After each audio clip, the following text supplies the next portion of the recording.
Dashing through the bush in a rusty Holden ute, kicking up the dust, esky in the boot, Kelpie by my side, singing Christmas songs. It's summertime and I am in my singlet, shorts and thongs. Oh, jingle bells, jingle all the way.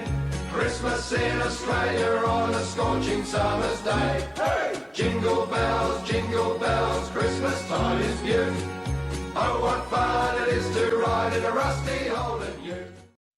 Wrigley's Spearmint Chewing Gum, the refreshing, delicious treat that gives you chewing enjoyment, presents for your listening enjoyment, Romance.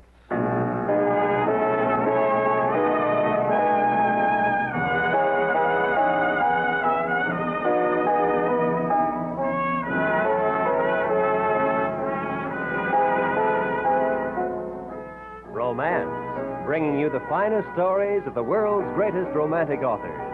Stories of the courage, the devotion, the adventure of love, all strung on the bright thread of romance.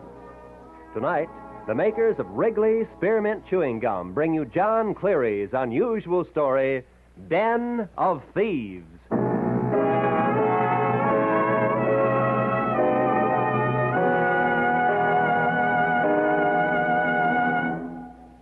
Wrigley's Spearmint Gum refreshes you. Wrigley's Spearmint Chewing Gum gives you real chewing enjoyment. Yes, for chewing enjoyment plus refreshment, it's Wrigley's Spearmint Chewing Gum. The lively, delicious flavor of Wrigley's Spearmint cools your mouth, helps keep your throat moist, and gives you a nice little lift. The good, smooth chewing of Wrigley's Spearmint helps keep you feeling fresh and alert, adds enjoyment to whatever you're doing. So for chewing enjoyment plus refreshment, treat yourself often to Wrigley's Spearmint Chewing Gum. Healthful, refreshing, delicious. Now, with Virginia Gregg starred as Patty and Ben Wright as Alec, here is the first act of Den of Thieves.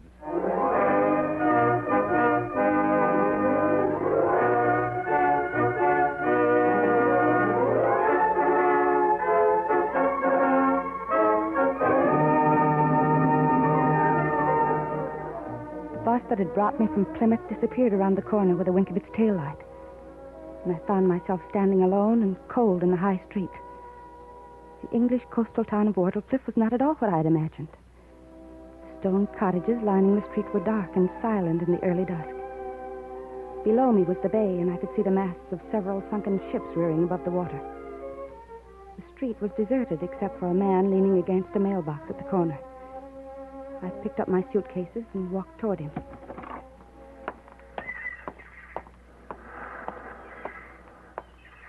Good evening. Good evening, miss. I just got off the Plymouth bus, and I thought... I saw you. I thought perhaps you could direct me. I'm looking for the Halifax home. You're the new American exchange teacher. You've taken Miss Bright's place. Yes. Yes, that's right. I rather thought you'd be in on the bus tonight. School starts tomorrow. Look, if you would just tell me how to get to the Halifax home, I'd be most appreciative.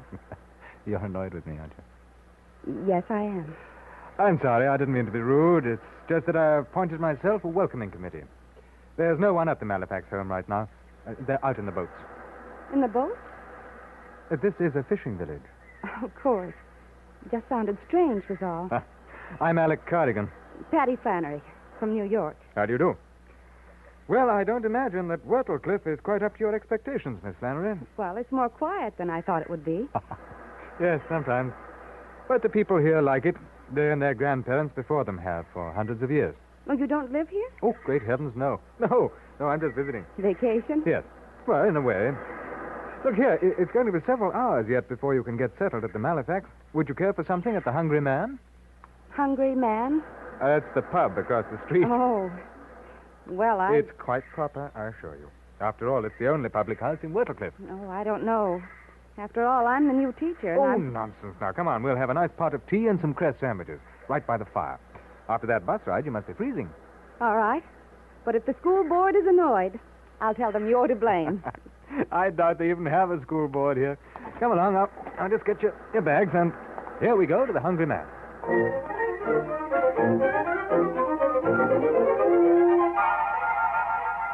Alec Cardigan was right. The warm tea and the funny little sandwiches made me feel human again. Even Wurtleflip seemed more cheery as we sat laughing and talking in front of the open fire. Then all too suddenly it was time for me to go.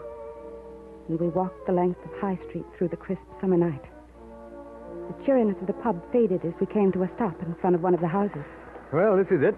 The Halifax Mansion. Gloomy, isn't it? Well, they're not a bad lot. You'll get along famously. I'll see you tomorrow, perhaps. Good night. Good night.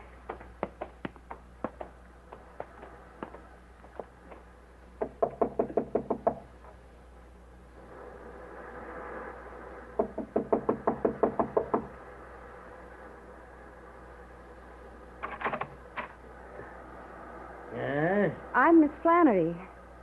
Patty Flannery. Yes? I'm the new teacher. You are Mr. Halifax. Yes. I'm Noah Halifax. Come in. Come in. Wait till I light this lamp.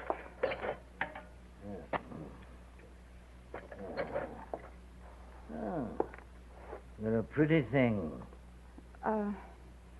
Mr. Halifax, where will I sleep? Live? Go up there, at the top of the stairs. You're going to stay with us all winter, teacher? Yes. Here in this house? That was what I understood. And that was right, too. This is Miss Flannery.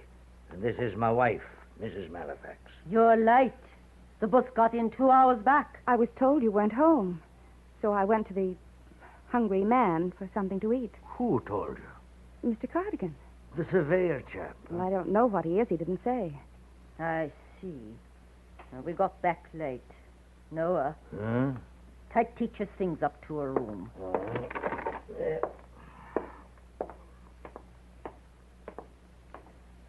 What did that surveyor, that Mr. Cardigan, tell you About what, Mrs. Halifax? about us and Wurtle Cliff? He said we should get on famously. That's about all. Good. And we will, too. You've eaten? Yes, at the pub. Well, then I'll take you upstairs. We go to bed early here, when we can. Oh, teacher suitcases are in a room. Yeah, well, we're just going up. Tomorrow's a school morning, Miss Flannery. You'll meet our children at breakfast. There are 6 of them. We eat at 7. Noah will take you to school at 8. Come along.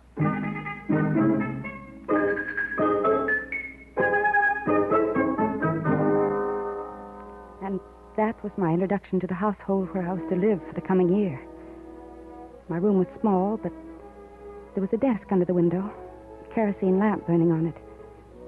An iron bed stood darkly in the corner.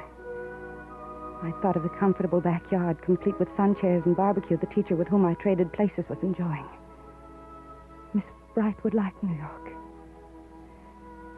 I went to bed. In the morning, I woke with a start. It was almost 8. I quickly dressed and ran downstairs. Noah had already left.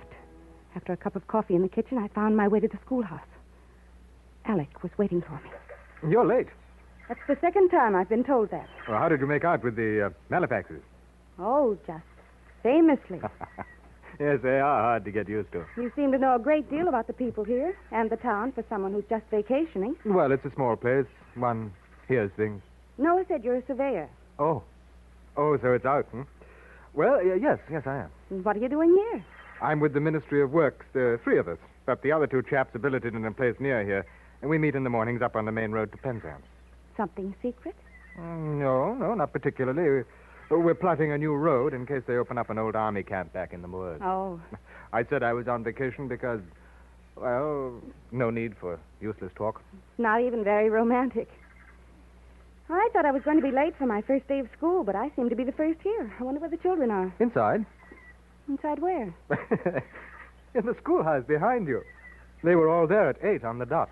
You'll find them a very serious crowd. That's why you don't hear them. If this had happened at home, they'd have torn the schoolhouse down by now. I'd better get in. Yes. Good luck.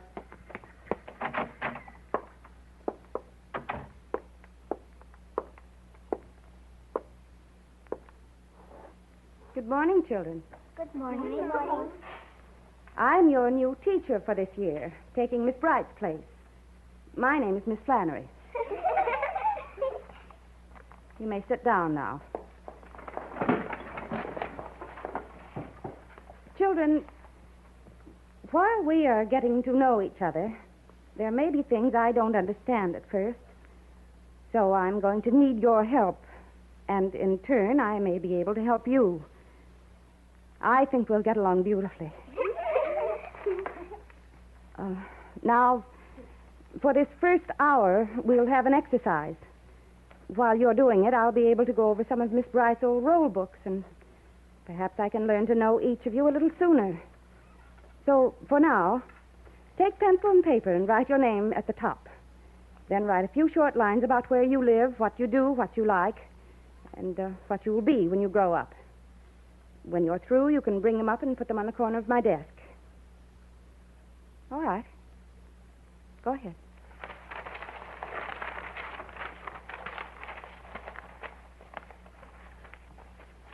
A most industrious class, Miss Flannery.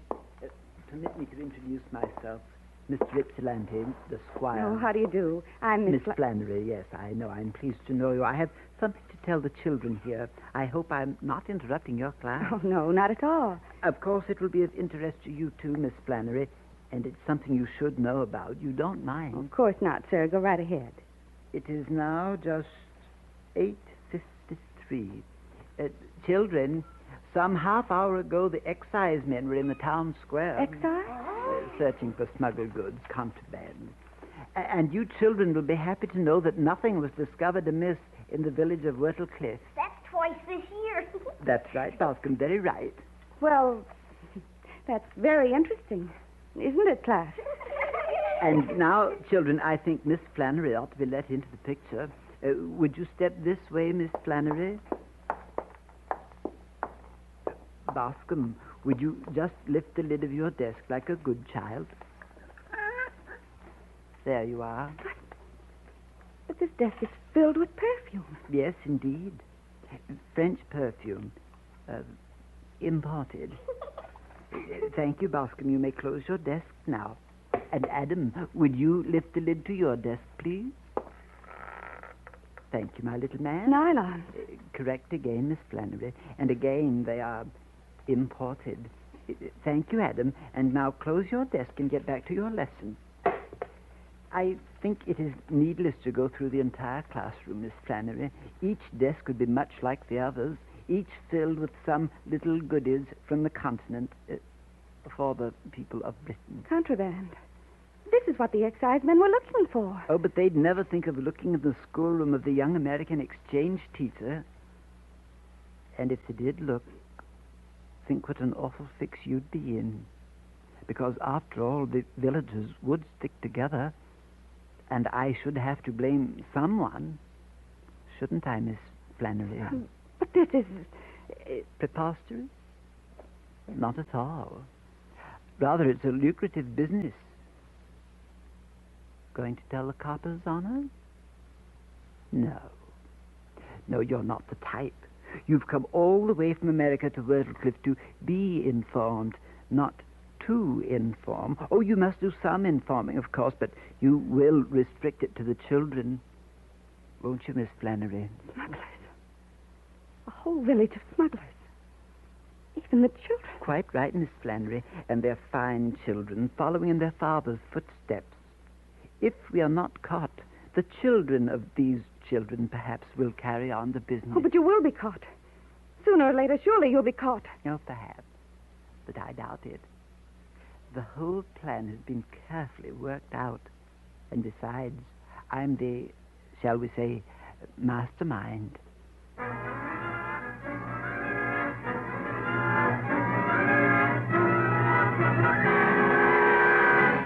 And I've never put in such a day in my life. Did you know the whole smuggling plan is run by Squire Ypsilanti? Yes. What are we going to do? Well, my advice is to stay in the village and not to try to leave it. You mean I'm in danger? Yes. Can't you do something about it? No, it's not my department. The whole thing's like a nightmare, a comedy nightmare. How did this happen to a whole village, a community that to a man is criminal? Paddy, For 700 years, this has been a fishing town. People have made their living from the sea. Oh, then came the war. And for some reason, no one knows why, the fish left. Just like that? Just like that. There's no industry here. There's nothing. Well, the people had to live. Smuggling started. But it's wrong, Alec. I know, but people have to eat. And the children. They treat it like a great, wonderful game. Well, to them it is. And this Mr. Ypsilanti, the squire, how does he excuse himself? He's an educated man. He has money. Well, I suppose they needed someone to coordinate them. The children look on him as some sort of a hero. Yes, I suppose they do. Each one hopes someday to take his place as boss. What am I to do, Alec? Must I just sit there and mind my own business? Forget I know anything about it? If you want to stay alive.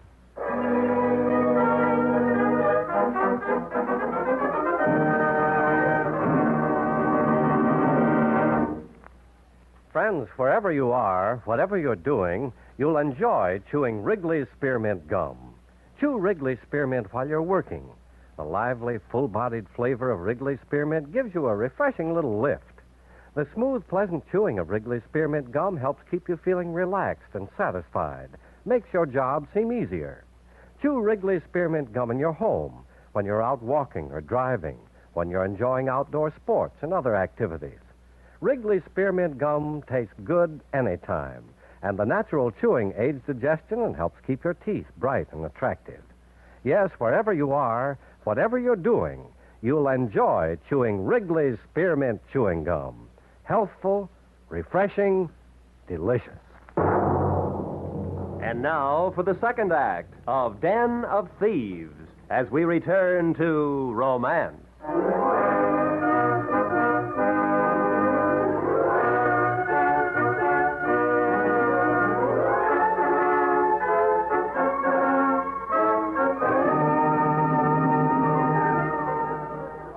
And so I stayed on at Whittlecliff, living at night in a smuggler's home and teaching by day in a schoolhouse that served as a depot for the contraband items.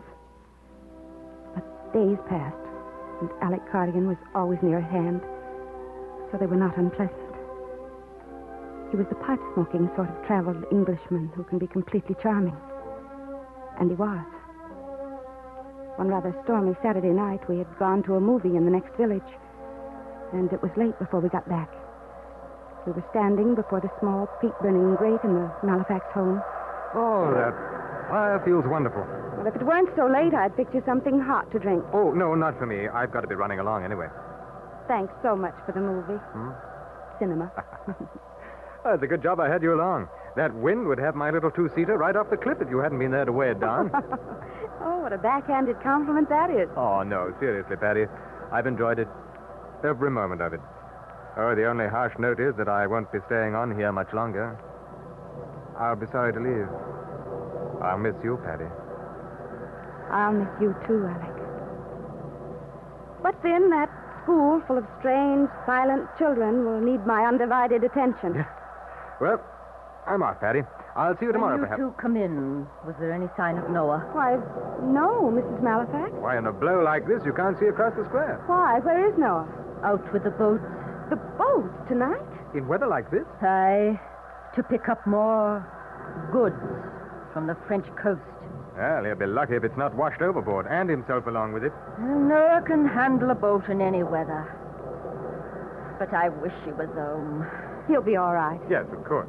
But why in the world on a night like this? Mr. Ypsilanti said it's not too bad, and besides, there's no excise men apt to be sniffing about. Mr. Ypsilanti said it was okay. What? This Mr. Ypsilanti. Where is he now, Mrs. Halifax? Why, home, I suppose? That's what I thought. Now, Patty, I'd stay out of this if I were you. You'd stay out of it. Fine. That's just fine.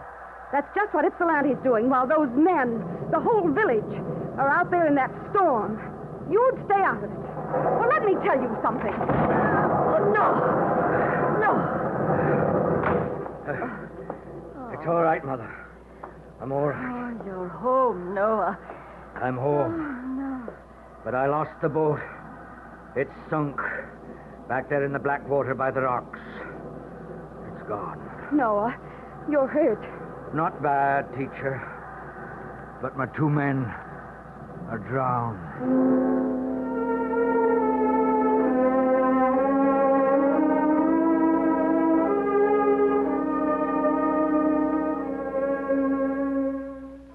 The next morning, Sunday, broke fresh and clear after the storm.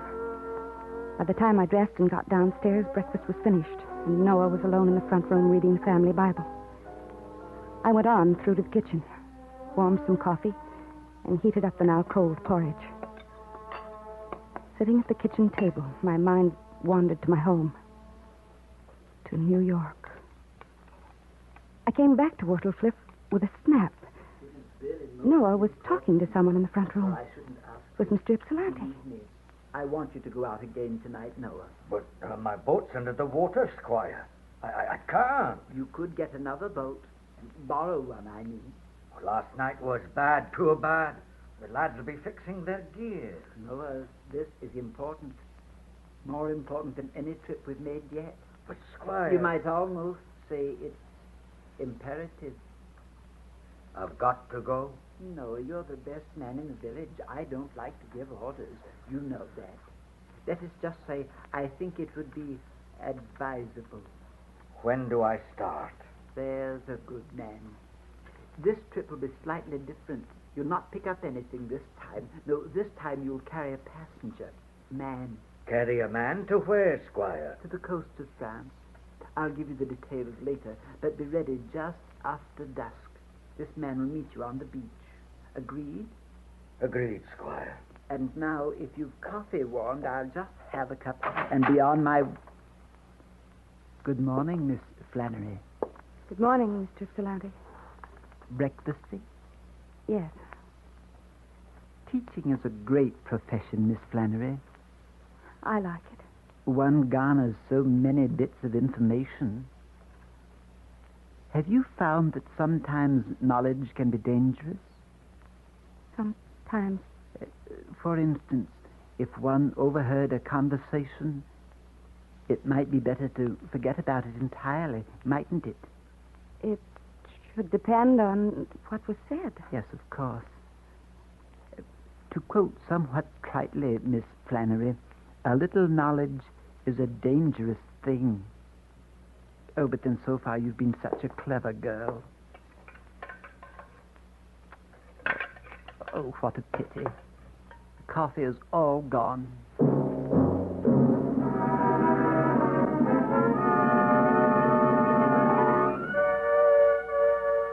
Mr. Ypsilanti's cherubic face wrinkled into smiles, and he left. He obviously didn't know how much I'd heard of his conversation with Noah. But one thing was certain. He was nervous and worried. Whatever he was planning was big. Bigger even than the smuggling. And this meant that I was in more danger than before. I searched out Alec, and together we sat in a small, empty schoolroom while I told him everything I knew. And he didn't name the person? No, he just said the man would be on the beach to meet Noah after dusk. I see. Oh, Alec, I'm afraid. I'm really afraid. Oh, now, Patty, look. It's a beautiful sunny Sunday morning. The birds are singing. Alec, I know it sounds crazy, but this man Ypsilanti is evil. Oh, Patty. I suppose I wasn't very funny. Patty, I'm sorry. Oh, Alec. A most touching scene. Just stay where you are, Mr. Cardigan. Is there any need for that gun? I rather think there is. And I am sorry, Miss Flannery, but like so many of your sex, you talk too much. You can leave her out of this, Ypsilanti. Oh, I'm afraid I can't. You see, I'm much more thorough than you, Mr. Cardigan. You made so many errors of omission when you posed as a surveyor. I checked through my contacts, and there are no plans for a new road, no surveyors working in this area, nothing. But MI5 has 3 men down here. MI5? MI5 is the top investigation service in this country. Secret service, you know. And our Mr. Cardigan is a member of it. What have you done with Rupert Beck? I imagine he's at my house having his 11s. You're a cold one, Ypsilanti. A communist spy in your home, and you're sheltering him, preparing to smuggle him out of the country. And you're going to make these villagers a party to it. Oh, how moral we are, Mr. Cardigan. So he's the man you were going to take to the continent? Yes, Miss Flannery, only not where. I am going to have him smuggled out to night. Not by me. No, What's going on?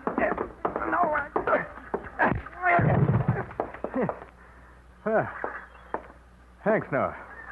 If you hadn't come along, well, I heard most of it, Mr. Cardigan, but I don't understand. Oh, Beck is a communist spy. He's working in our atomic research plant. He's trying to get out of the country with valuable data.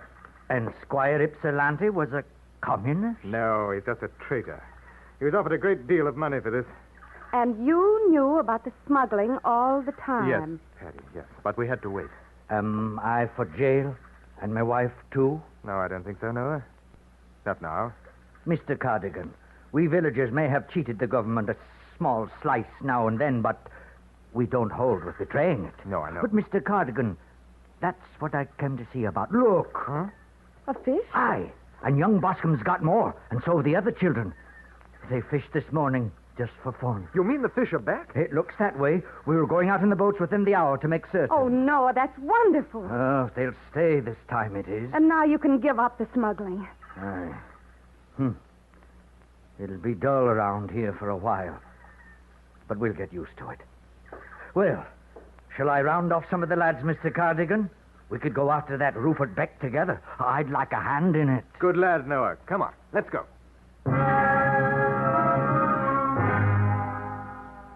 And so within an hour, the entire village had silently closed in on the squire's house on the headland. And Rupert Beck was caught. But he wasn't having tea. He was hiding in a clothes hamper beside the laundry tubs. Yes, really, that's the whole thing, Patty. I ought to hate you for telling me so many lies. Oh, I had to, darling. I'm sorry. The government doesn't allow for love. Oh, Alice, you're a fool. A delightful one. Oh. Well, now I do have something to tell. Something I've been saving. I'm going to ask Miss Flannery to stay over on this side of the Atlantic for good. Not for just a year. I'm going to ask her to be Mrs. Alec Cardigan. You think she would? Why don't you ask her, Alice? Just ask her.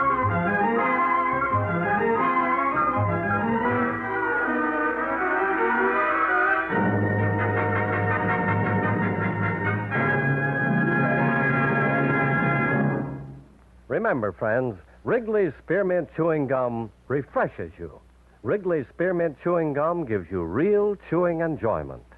The lively, full-bodied flavor of Wrigley's Spearmint cools your mouth, freshens your taste, sweetens your breath.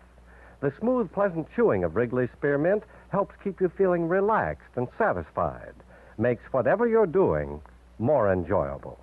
Yes, for refreshment plus chewing enjoyment, treat yourself often to Wrigley's Spearmint Chewing Gum. Millions enjoy it daily. Get a few packages and always keep some handy. That's Wrigley's Spearmint Chewing Gum. Healthful, refreshing, delicious.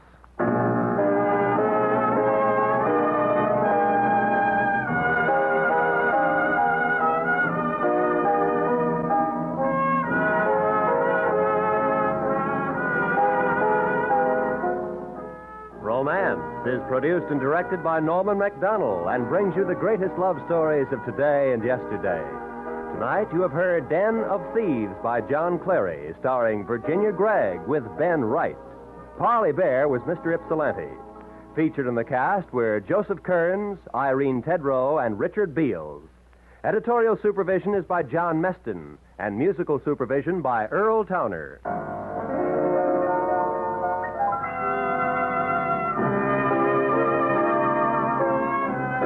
Next week, be sure to join us again when Romance brings you Sigmund Bird's unusual story, Old Man's Bride.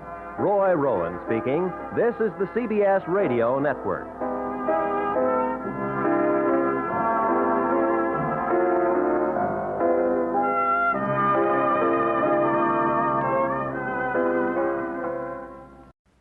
Wrigley's Spearmint Chewing Gum, the refreshing, delicious treat that gives you chewing enjoyment, presents for your listening enjoyment, Romance.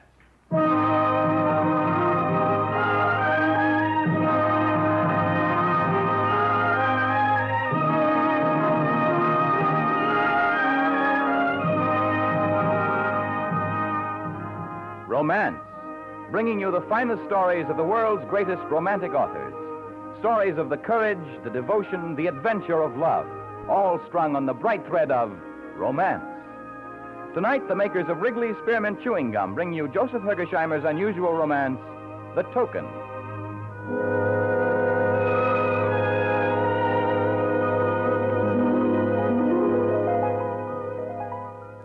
For refreshment while you work, for enjoyment any time, chew a stick of Wrigley Spearmint Gum.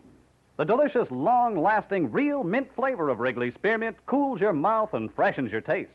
The good, smooth chewing helps keep you feeling fresh and alert, adds enjoyment to whatever you're doing.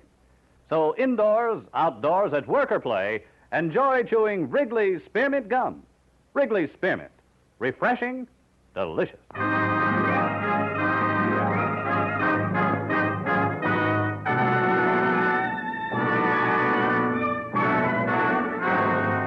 Now, here is the first act of The Token.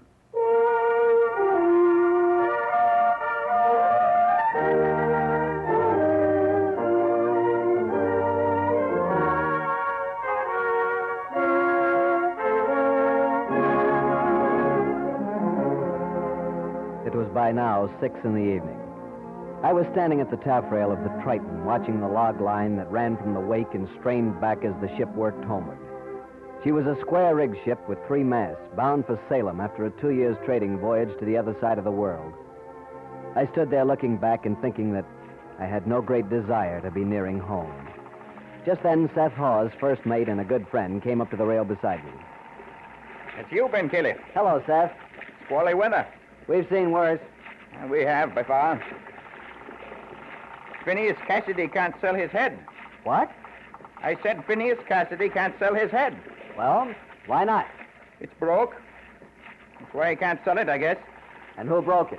Phineas himself. He broke it. It was his last one. He kept it in his bunk while he slept. Rolled over on it last night. Mashed it. You lie. It's not his own head, I mean. It's one of them little shrunk-up heads he bought from a savage in New Zealand. 4 of them he had, strung on a string like onions. Well, then perhaps I'll buy it.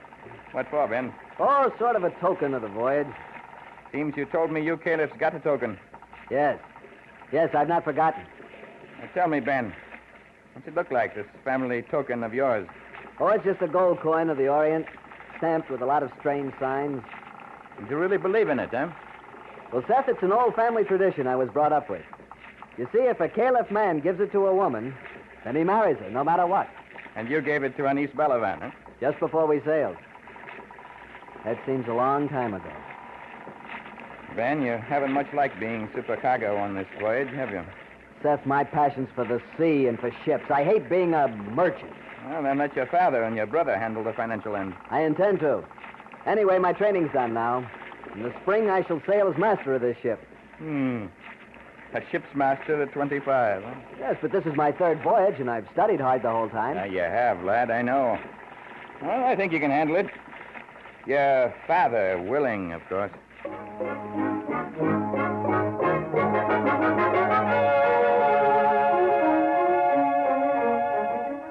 2 days later, at noon, the Triton docked at Derby Wharf.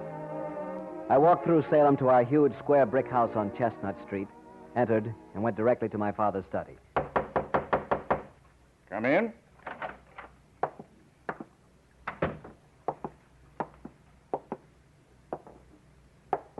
Good evening, sir. Sit down. Thank you, sir. You're looking well. I take it the voyage agreed with you. It did indeed, sir. The sea is good for a man. I missed you and Bartlett at Derby Wharf, sir. Your brother Bartlett is dead. What? Dead? He died a month ago in Boston. But how? Carelessness in the form of blood poisoning. Oh. Poor Bartlett. Yes. Your mother and now Bartlett. God rest their souls. It seems such a pity. It is, but we all die. Now, give me an account of the Triton. Well, she's a splendid ship, sir. In the Canaries, she... I would like details of more importance. Well, there are about 1 million pounds of Madras sugar in her hold. Some 700 bags of ginger, 560 pieces of redwood, 830 bags of pepper, and 22 chests of tea. You don't like this, do you? No, sir. Always the taste for mere ships. Ships in the sea, both, sir. Well, now that Bartlett is dead, it will be needful for you to give up the sea as a career. What? I will require you to stay in Salem. Oh, no, sir. You promised that after this voyage I'd be master on the next. There are plenty of masters. You shall remain in Salem and learn to manage our trade from here. But, sir... Also, I have spoken to Anise Balavan about this. She's a sensible girl and has no fancy for a husband eternally below the horizon. Oh. Oh, I see. So there isn't a great deal left to be said. Arrangements will be made for Anise and you. I shall give you a new house, and her mother has promised to furnish it. But, sir, that isn't what was You planned. are, of course, upset by the suddenness of the news of your brother's death. If you like, you may go to your room with no further discussion at present. Very good, sir. You will, of course, stop in at the Balavans this evening.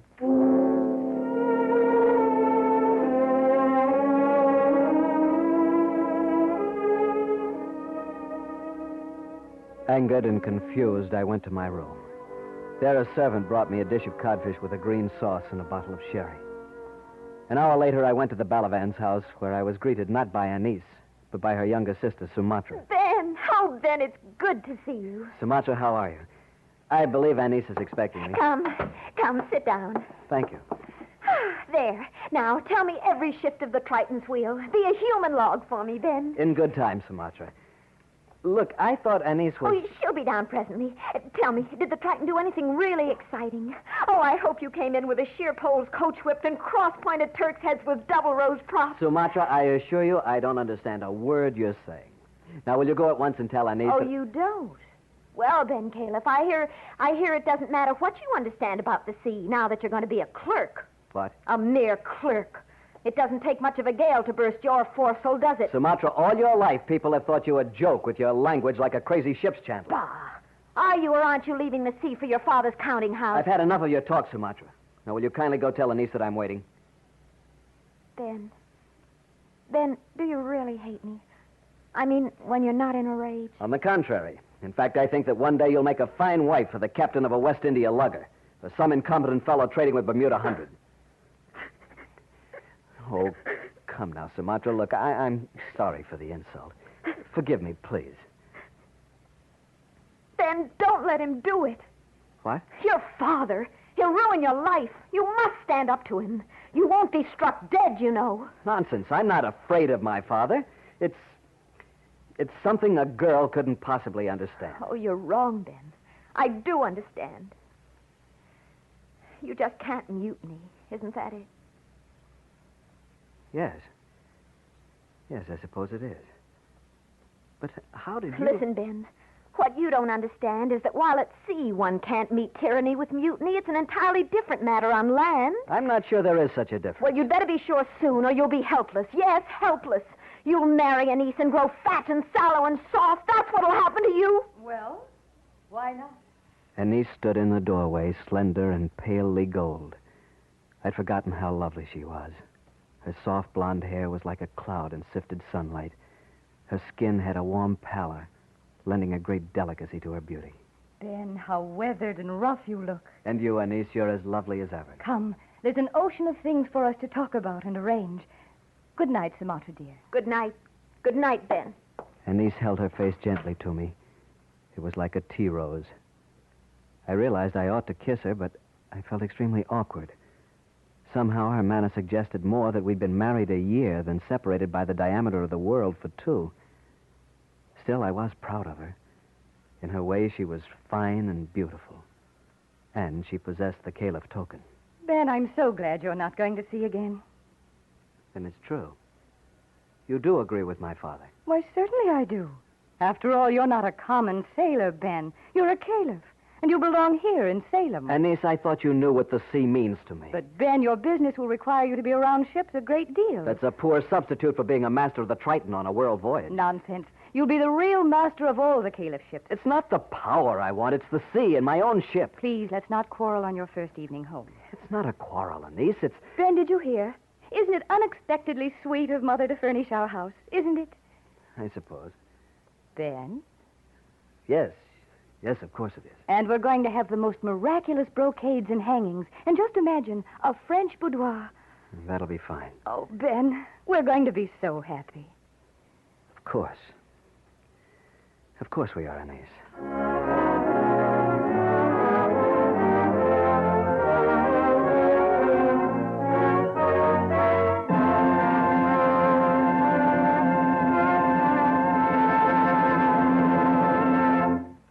For refreshment while you work, for enjoyment any time, chew a stick of Wrigley's Spearmint Gum. When your mouth feels dry, when you're warm or tired, Wrigley's Spearmint is really refreshing. A lively, full-bodied, real mint flavor cools your mouth, moistens your throat, freshens your taste. And the chewing itself gives you a little lift, helps you feel your best and do your best. So for chewing enjoyment plus pleasant refreshment, chew delicious Wrigley's Spearmint Gum.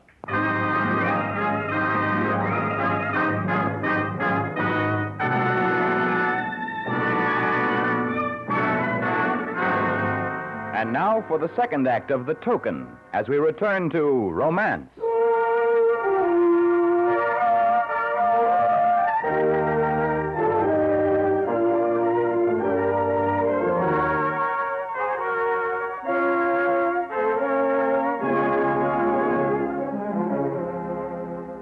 Walking home later, I felt the icy wind as sharp as needles coming off the sea. And I thought what an odorous heat there would be tonight over the mooring at the Prince's Ghat in Calcutta. I reached our house and was laying aside my greatcoat when my father appeared in the doorway of his study. I have seen Captain Dove. He has praised your handling of the Triton's affairs. Thank you, sir. And did he report well of my navigational studies? Your conduct this evening, too, was admirable. I did not, in fact, quite expect such an immediate understanding of my intentions. Didn't you, sir? What's that? Nothing, sir. Very well. You must understand that from now on, not adventure, but finance will be the ruling spirit of this country. And a caliph must be at the center of affairs. And safe. Safe? Safe, you say? Sir, I loathe the money sharks who trade on the courage and faith of ship's masters and crews. And I must protest Keep against... your mutinous protest to yourself. Remember that I was a master for 20 years in my time, and I will not now brook insubordination. You will do as you're told. Is that clear? Very well, sir. Then good night.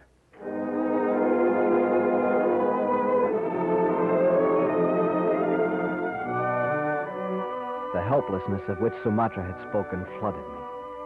For too long, I'd seen my world as the deck of a ship, and the harsh discipline of that world was a part of my being.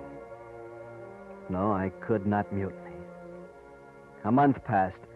Often I spent the late afternoon at the Ballavans. Oh, Ben, I do wish you could go to the cotillion with us tonight. Well, Anise, another month and I'll be out of mourning. Though, meanwhile, I must admit it saved me from a lot of meaningless parties. Ben, I'm sure you don't mean that. Sumatra, you must go dress now. And you? You can't insult me, little sister. And I dressed early so that I could spend this time alone with Ben. I can get ready in 12 minutes. I don't doubt that, though most ladies take longer. Ben has told me I couldn't make myself a proper lady no matter how much I tried. Did you say that, Ben? It was rather tactless of you. Don't you know Sumatra is crazy about you? No, I'm not. Though it is true I was once when I thought Ben belonged to the sea. But now, well, I don't happen to have much respect for good people, and he's being so very good. And what experience have you had with bad people? As usual, Sumatra, you're just talking words, like a regular sea lawyer. Do get dressed, Sumatra. I swear she has salt water for brains. Ben, you haven't been especially nice to me, have you? Oh, come now, Sumatra, I didn't And mean... what Anise told you really is true. I even have a little picture of you hidden in my room, which I'm now going to tear to bits. What a child. But, Ben, now she's gone, there's something I must tell you. I do hope you won't be angry. Ben, I've lost the token. You've lost it? I'm afraid so. I've looked everywhere for it. I really have. Are you sure? Yes. And now you won't have to marry me. The charm is broken. Nonsense. Still, I'm sorry you lost it. Oh, Ben, so am I. But don't worry. It'll probably turn up. Let's hope so. Come. I must hurry now or I'll be late for the cotillion. Will you help me with my cloak?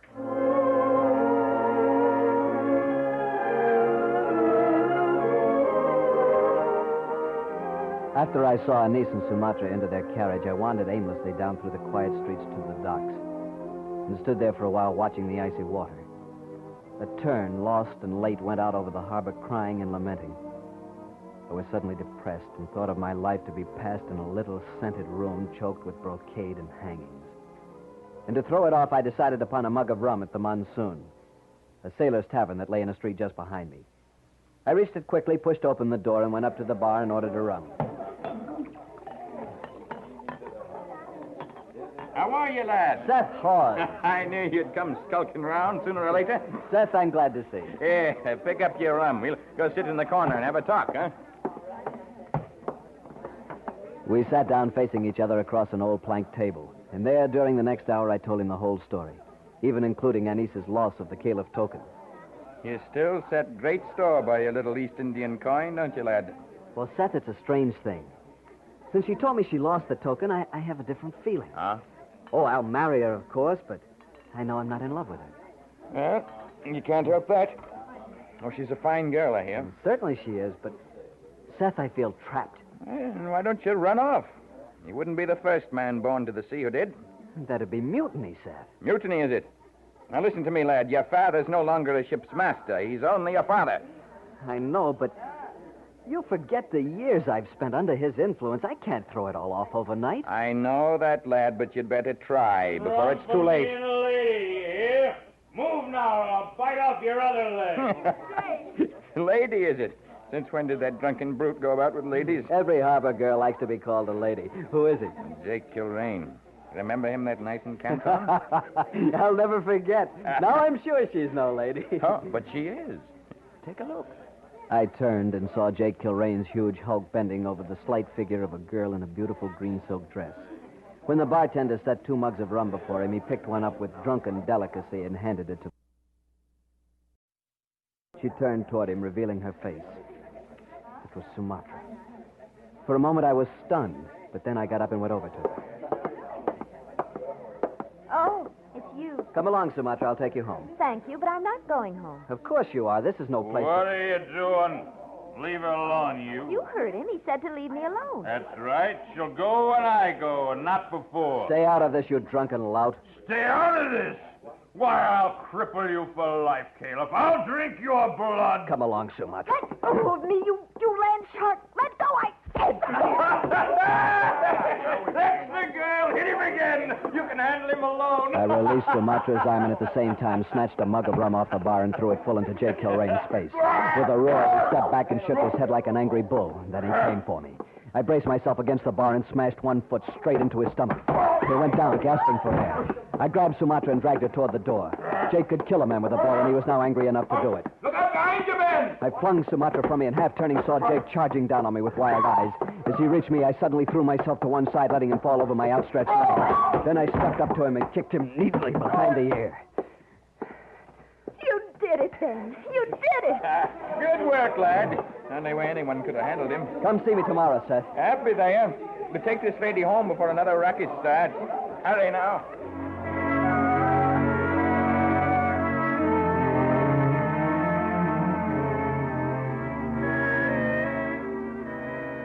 We reached the street and walked along in silence. It had turned warmer, and the snow was falling in great lazy crystals. Sumatra had lost her veil somewhere, and the snowflakes would catch in her long black hair, sparkle for a moment, and then suddenly disappear. I watched her, thinking how vital a girl she was, and how difficult. You're in a rage again, aren't you? Sumatra, you ought to be in a cage. You're just wild. Oh, Ben, I nearly died at the cotillion. It was so stupid. But finally, I talked Henry Peabody into slipping out and bringing me down here. Oh? Then how'd you pick up with Jake Kilrain? That sailor?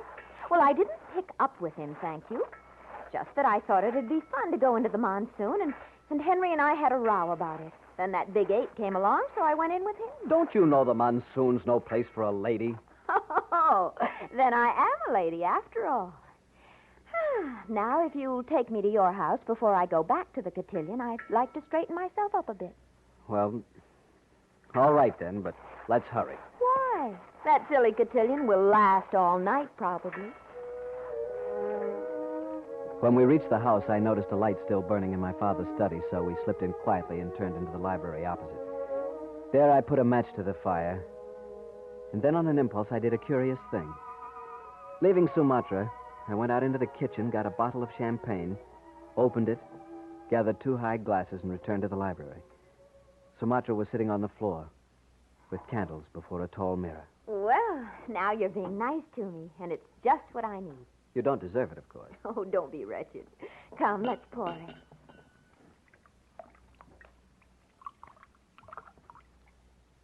To the Triton. Well, I suppose I ought to go back to the cotillion soon. What will Henry Peabody think? And whatever became of him anyway? That is of singularly small importance. I don't want to go. Not really, Ben. I'm so happy here with you. As she said it, she lowered her eyes for a moment, and a rose flush came into her cheeks. It astonished me that Sumatra would ever reveal even a trace of embarrassment. We are so different, you and I. I hardly ever do what I don't want to. It's a good thing for your father I'm not you. It wouldn't make any difference. You'd stay ashore or go to sea, as he said. I would not. Oh, yes, but you would. No, he couldn't make me. Not about that. It's too terribly important. To my father, nothing is important except what he wants. Why argue? After all, I'm not you. And yet I believe if I were concerned, I could do what I decided with him. Decided about what? About your going to sea, of course. That's curious. What is? I suddenly realized that you're the only person besides me who is concerned. We love the same things, then. Yes. But it's more than that. What do you mean? I mean that I should be marrying you instead of Anise. Me? You marry me? Then I'll do it. In fact, I'll do it right now. Do what? Talk to your father. Make him change his mind. Now, don't get excited, you little wildcat. Of course you won't. But I will. I'm the only one who can. Ben, he's not my father. He has no influence on me, don't you see? That may be true, Sumatra, but there's a lot you don't understand about him. He can be quite violent, for one thing. Ben, if he were violent with me, would you stop him? Of course I would, but... All right, that's all I want to know. Come on, he's still in his study. Sumatra, no, come back here. Are you coming? She went out into the hall. I followed, knowing there would be a frightful row, but I couldn't stop her now. She knocked once, and then we entered the study without waiting. My father looked up from his table, frowning slightly. His face was white and as hard as marble under the artificial light. Why, Sumatra, what are you doing here? Mr. Caliph, I suppose you do think it's strange to see me here so late with Ben, but it's even stranger than you imagine. Sumatra, May I ask what this is all about? Mr. Caliph, Ben and I are married. Married? Why, this is outrageous. It was, as you might guess, in a hurry. We decided only today. This is disgraceful, utterly disgraceful. Not at all. You must remember that I'm as much a Balaban as a niece, and besides, I suit Ben far better. Not that it matters, but might I ask in what possible way? I understand and agree with his ambition. What ambition? Why, to go to sea, of course. Ben isn't going to sea. He wasn't as your son, but married to me, yes, he is. No, he is not. But he is. No, it no longer matters what you want. He became rigid, and then his fingers slowly reached out and closed over a heavy glass paperweight by his hand. His eyes, set and icy, were on Sumatra. I moved one foot slightly and gathered myself to spring on him when Sumatra, too, noticed his hand on the glass. I wish you would throw that. I'll have you dropped off the end of Derby Wharf if you do. I'm not your son. You hold no power over me. And now I think none over Ben. Do you understand that? Get out of here. Go. And take Ben with you. To sea? If there be any salt water in hell. Is that your only benediction, sir? It is. And you are no longer privileged to call me sir. It slipped out. For the last time. Come, Sumatra.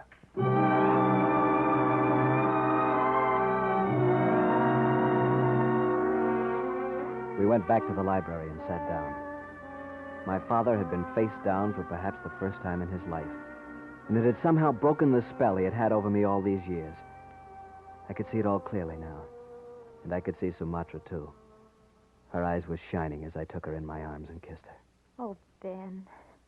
Ben, I haven't forced me on you, have I? I love you, Sumatra. But what of Anise?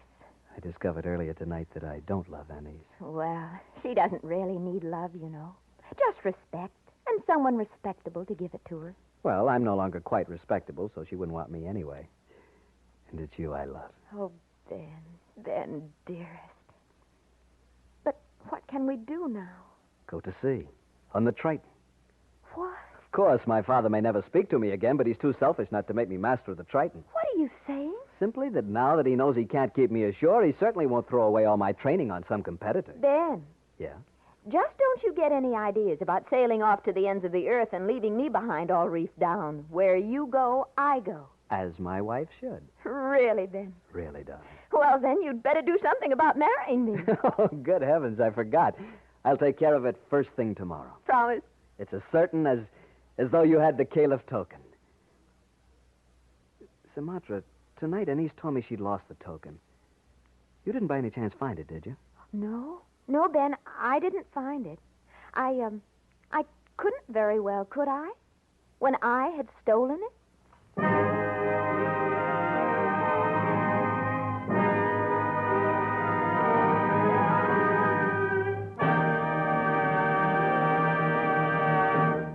Remember, friends, for refreshment while you work, for enjoyment any time, chew a stick of Wrigley's Spearmint Gum.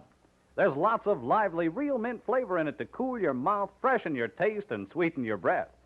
And chewing Wrigley Spearmint helps keep you fresh and alert. You feel better, work better, get more fun out of doing things. So indoors, outdoors, at work or play, always keep delicious Wrigley Spearmint Chewing Gum handy.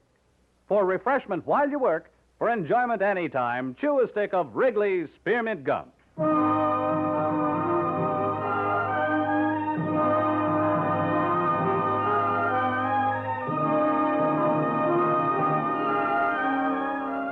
Romance is produced and directed by Norman McDonnell and brings you the greatest love stories of today and yesterday.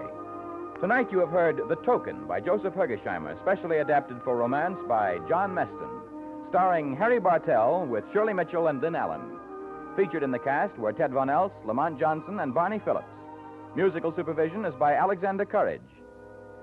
Next week, Wrigley's Spearmint Gum, the chewing treat enjoyed by millions, will bring you another story enjoyed by millions. John Meston's unusual romance of the Old West, Pagosa.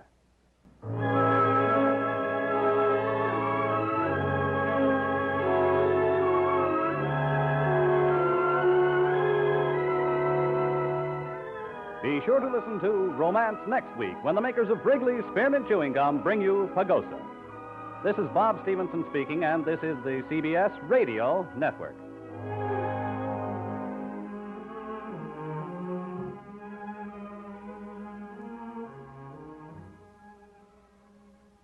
Now, from Hollywood, Romance.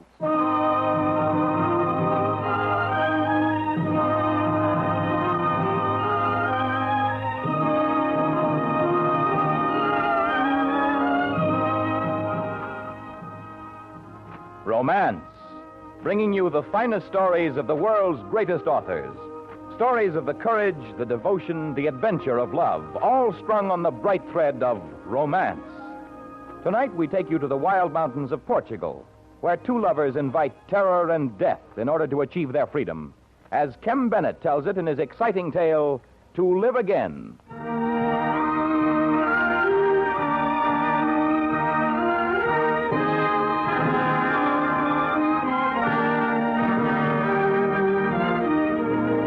Maria was never quite like the other girls of our village. They, too, of course, were vital and alive, for such is the nature of the girls of Portugal, but Maria stood out among them, more vital and alive, more intense, and above all, more beautiful. I remember the night she came back from Lisbon. She stood there in the door of my cabin with the lantern light falling on her face, looking tired and thin, of course, but even more lovely than on the day she left. Joel. Oh, Joel. Maria. Joel. Oh, here, now, stop it. We'll have no crying and carrying on. I'm not crying, Joel. But it's been such a long A time. very long time, but now you're back. Maria, this young man standing here, is he... I brought him here. Then come in. Close the door. Thank you, sir. Joel, this is Alejo Perazza. I am honored, sir. Alejo Perazza. You're Spanish, are you not? Yes, sir. Well, welcome to the village, Alejo. Any friend of Maria?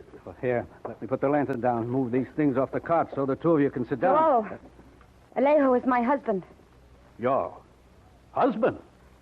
We were married in Lisbon. Not here, in the village, where you were born, where your friends are? Forgive me, but it was impossible, and... Oh, Joel, we're in trouble, terrible trouble. We're running from the police. The police? But Maybe I can explain, sir. You see, the police are after me. I'm wanted in Madrid for crimes against the state. Political? Yes, sir. The charges are false, but in Spain today, being accused is the same as being convicted. I escaped to Lisbon, but now the Portuguese police have my description and orders for my arrest. We've been sleeping in the fields, traveling at night, walking. You've got to help us. Help you? How? You can't hide here. The village is too small. Everyone knows everyone else. But we were thinking of the old mine. The mine? Yes, for a few days, perhaps. One can't live in an abandoned mine forever. True enough, sir. But two might die in it forever. What are you saying? We have decided this, Joel, that whatever happens will happen to both of us. Whether we live or die, we'll live or die together. You see, sir, running away is no answer because sooner or later the police will catch up with us. And we're not going to run any farther. What will you do then? Maria tells me you know every foot of the tunnels and working of the mine. I was foreman there for 15 years before it closed. Will you help us then? Maria, the police are not after you. Why have you made this decision? I love him, Joel. I see. Very well, Alejo. I will help you.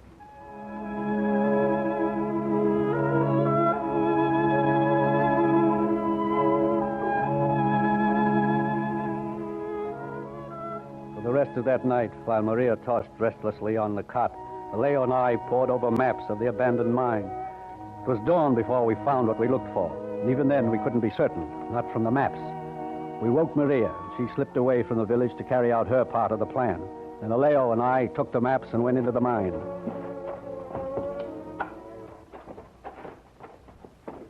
Well, the passage seems to end, Joao. There's a pile of loose shale here. Good, there should be. Turn the light here. Yes, here's the mark of the contractor. This is the one. What's the distance? 10 meters, according to the map. 10 meters. It's not going to be easy, Joao. Easy? Nobody but two desperate fools would even think of trying it. Yes, I know. Is it far enough back from the I mouth? think so. It depends on how much they use. You can expect a strong concussion, though, unless you're already dead before then. We won't be. Well, come on, Joao. We've got to bring food and blankets and tools to the mine. Maria should be back tomorrow afternoon. Tell me something, Leo. Yes. How did you meet Maria? How did I meet her? Well, I was in a park in Lisbon. I'd hurt my hand jumping from a train, and I was trying to wash the wound in the fountain. I looked up and saw her watching me, not saying anything, just watching. And at that moment, I fell in love with her. I think she's the most beautiful woman I've ever seen. The steady way her eyes look out at you, and the way her hair sweeps back. Enough of this. You'll still be mooning here by the time she gets back. Come on. I know Maria's beauty, Alejo. I've known her much longer than you have.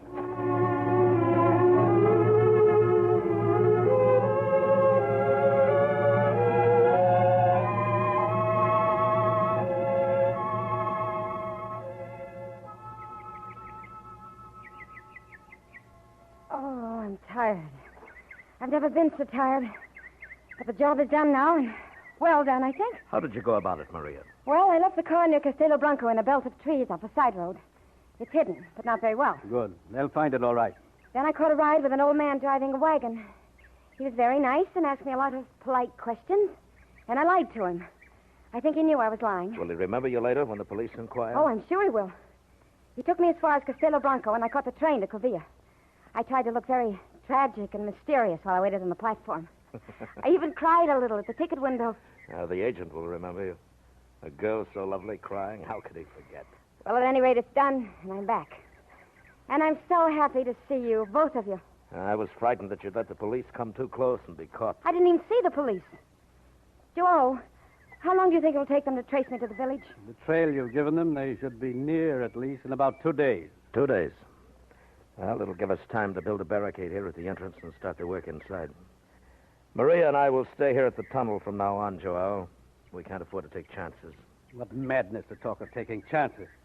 In what you are doing, there is no chance. I turn sick inside every time I think of it. Joe, this is no time to talk like that. You said you'd help us. And I will, Maria. But I still think you're stupid, foolish, both of you.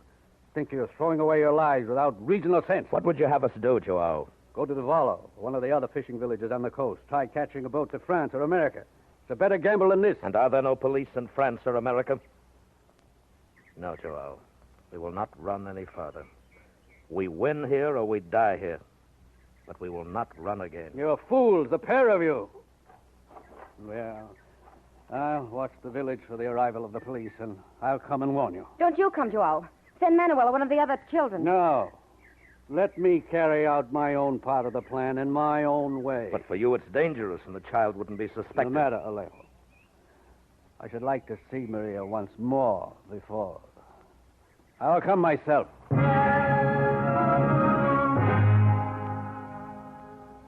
There was nothing to do then but wait. My own part in the plan would come later. The village drowsed through the days and slept peacefully through the warm nights. And I spoke to old friends and carried on my life as usual. And I watched and waited. Now and then I glanced up to the gaunt head frame of the old mine and thought of Maria, of the years I'd lived for her and loved her, and the pain throbbed in my heart. Then on the morning of the third day, the Lisbon police arrived in the village.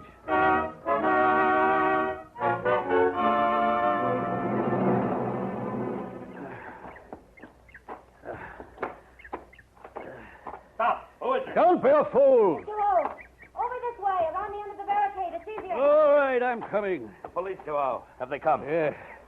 Yes, they came in 2 cars an hour ago. 4 of them, and the lieutenant in charge. They set up headquarters in the mayor's office. Well, the waiting's over.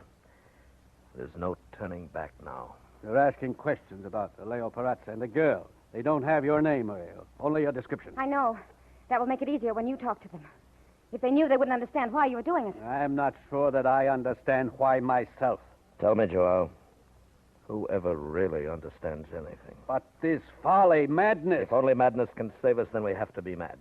I can't stay. They may begin searching the countryside. You'll go to them as soon as you get back to the village. Yes. Leo, would you mind if I had a few words with Maria before... Of course not. I want to check the guns anyway.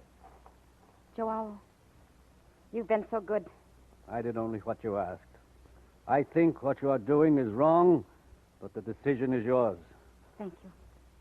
I suppose I shall never see you again, Maria. Who can say? None of us can ever know tomorrow.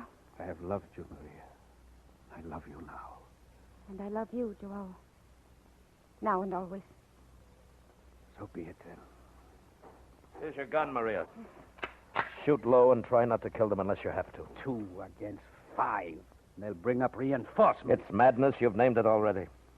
We'll see. Go now, Joao, while there's time. Yes, while there's time. God bless you, Maria, and take care of you. Goodbye.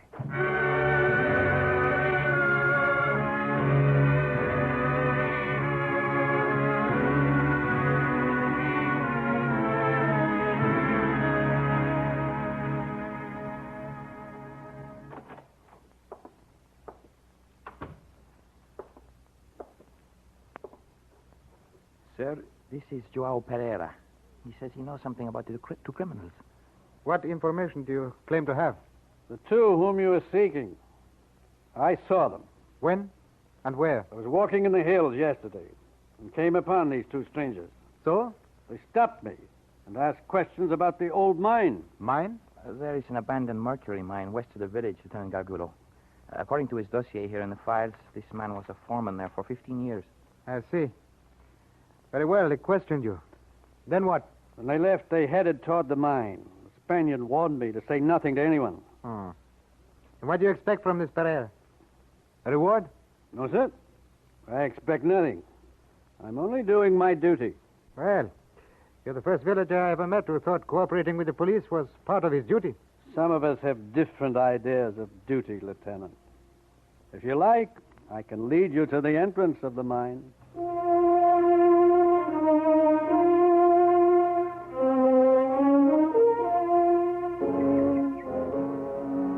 We drove to the mine in the 2 police cars and stopped them at the foot of the incline below the entrance of the tunnel.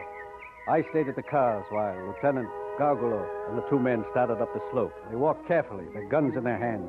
They hadn't gone 50 feet.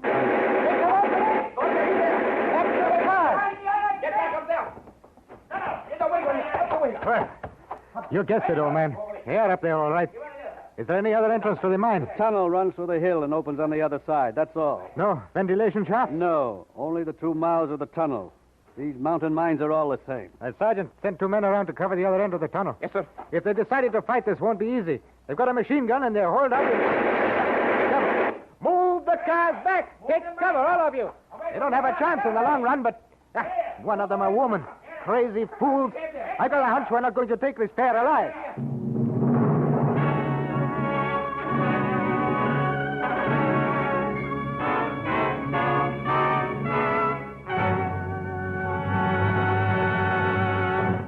Romance, under the direction of Norman MacDonald, continues in just a moment. The music itself is the chief ingredient. Yes, the selection of tunes on Straw Hat Concert imparts a delightful under-the-stars next to the bandstand atmosphere to this 30-minute program of light airs. Tonight, over most of these same CBS stations, listen for the return of this popular melody show. Your seat will be right under the violin section, if you have your imagination in tow, in full view of the stars, the clouds, and the village green crowds. Be listening for your first Straw Hat Concert just a little later tonight on CBS. And now for the second act of To Live Again, as we return to Romance.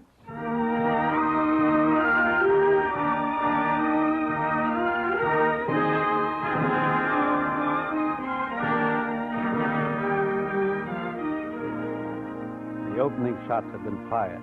Maria and Alejo were trapped in the old mine, while Lieutenant Gargolo and his men watched both ends of the tunnel. And so the first day passed, and the morning the second. And as Alejo had said, whatever happened now, there'd be no turning back.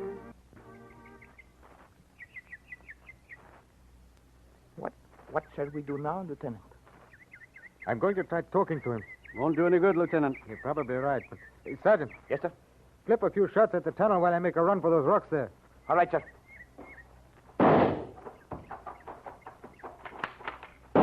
That's enough. Hold it. Hey, Perazza! We've got you bottled up in there. You can't get away. Come on out and surrender. He is wasting his time. And Perazza, another thing. If you kill one of my boys, you'll never live to see Spain. I promise you. I have no desire to see Spain, amigo. We'll starve you out in time. That's a slow death. Very slow. We have a lot of food. You're fools. You don't have a chance. You shouldn't stand up like that. Watch out! Name of 1,000 devils. You are right, old man. He is not reasonable. You were not hit, Lieutenant? No, and worse luck for you, Sergeant. Now, there's another odd thing. Either this Spaniard is the world's worst shot, or he's trying not to kill us. He's facing death himself. Why should he worry whether he kills anyone? I don't know. I don't understand any of this. And that girl, killing women is always a bad business. I wish the whole mess were finished. Done with.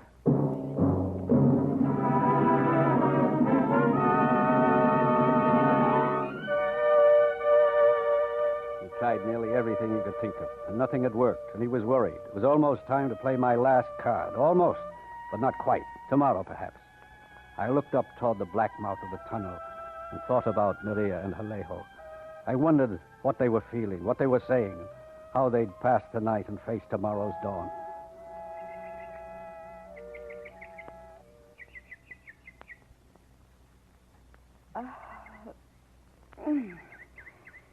What time is it, Alejo? Barely dawn, querida. You know, you've slept nearly 3 hours. You should have wakened me. You needed sleep yourself. No, I wanted to be awake. I know the mind of that police lieutenant. We're about due for a dawn assault. He's tried nearly everything else. How much longer, do you think? Oh, today, maybe. Joao didn't want to suggest it until they'd tried their own methods first. I only hope he doesn't lose his nerve. He won't, Alejo. He loves me. Yes, I know. Love is a strange thing sometimes. Do you think it's strange that I love you? No. I think it's a miracle. Come here, querida. I'm not sure I will. You waited a very long time to ask me. You've only been awake for 5 minutes. Alejo, what is it? But it's tear gas. Here, put on this mask, Rita. Hurry. Be quick. All right, fella, sir. Come on with your hands up. Come on up and get me! Here's your gun, Maria. You don't have a chance. Here I am! Come on up the hill if you want me!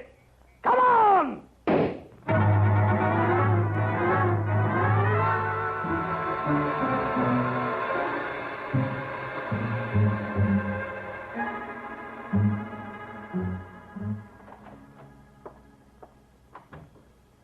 Good morning, Lieutenant. Well, Joe, why aren't you up at the mine? You practically haunted the place for the last 2 days. I went there. They told me you were here. If you will not think it presumptuous, I have an idea. An idea? It would not be very difficult to get men onto the rocks above the tunnel entrances. The overhang would protect them. So? A few well-placed charges of dynamite at those spots, and your troubles would be over. Heal them up in the mine like rats. What kind of a man are you? I wouldn't do that to a dog. It would be the kindest thing in the long run. The kindest thing. But look at it this way, Lieutenant. As it is, you're forcing them to sit up there and starve to death, slowly over weeks, perhaps. They can come out if they will, or he can send the girl out. They won't, and you know it. They know they can't escape. They are deliberately trying to provoke you into killing them, into making up their minds for them. Why not give them what they ask?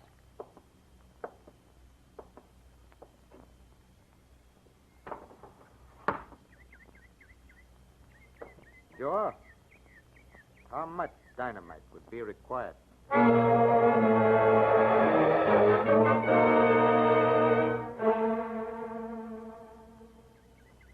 There hasn't been a sound out of them for 10 minutes now. Not a shot. They've probably gone as far back into the tunnel as they can. Name of a devil, there's no excuse for them. I told them what we were going to do. I offered them a chance to come out. In my opinion, they're insane. Who asked your opinion, Sergeant? Well, Joao, what's the story? Everything is ready at the other end of the tunnel, Lieutenant. The dynamite's in place, and the wires are strung. I have the ends here. And let's get it over with. Rotten business. Are your men down off the face of the rock? Yes, they're all in the clear. Get on with it, Joao. Connect those wires to the machine and let's fire the charge. Blast ourselves into perdition at the same time, no doubt. Ready, Lieutenant? Go ahead. Maria.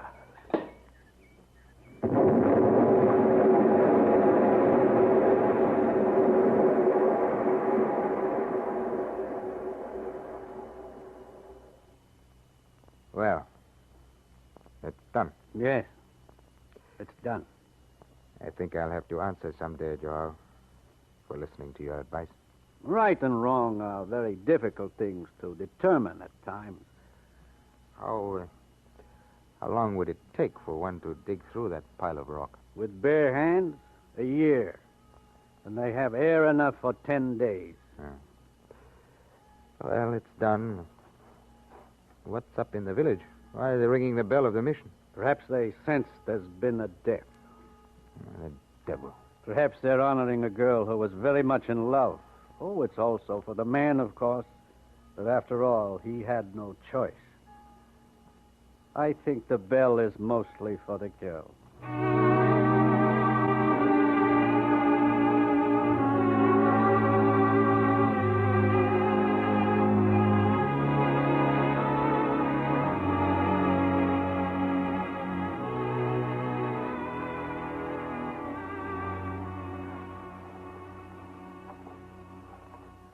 Hold the tape, Maria.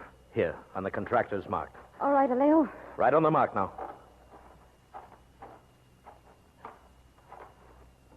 How far, Alejo? Oh, no.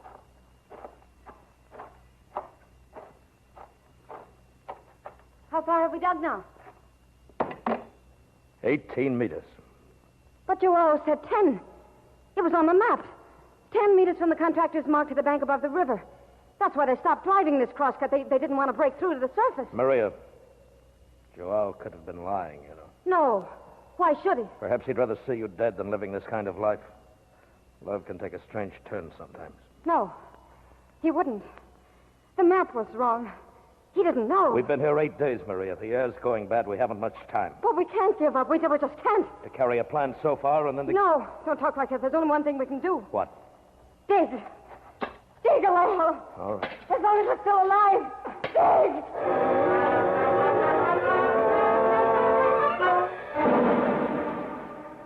How far was it, Alejo, when you measured the last time? 23 meters. So far. It's so hard to breathe. I'm so tired. Oh, Carita. Oh, we can't give up, Alejo. We just can't.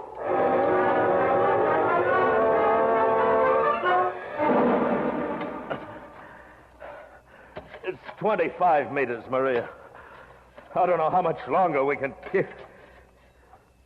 Maria? Maria? Maria, are you all right?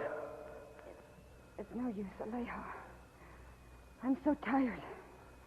I can't go on. Oh, Carita, stay here and sleep for a while. Don't leave me, Alejo. I'm going to die. I know it. Stay here. Hold me. I'm afraid to die alone. If I stay, Maria, we will die. I've got to keep on so we can live again. Now you rest, Carita, and sleep.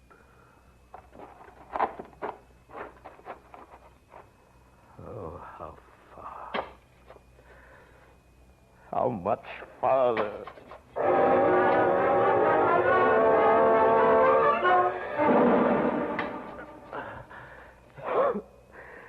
Oh, the air. It's bad. We can't keep on much. 27 meters now. How much farther than... But the rock is caving.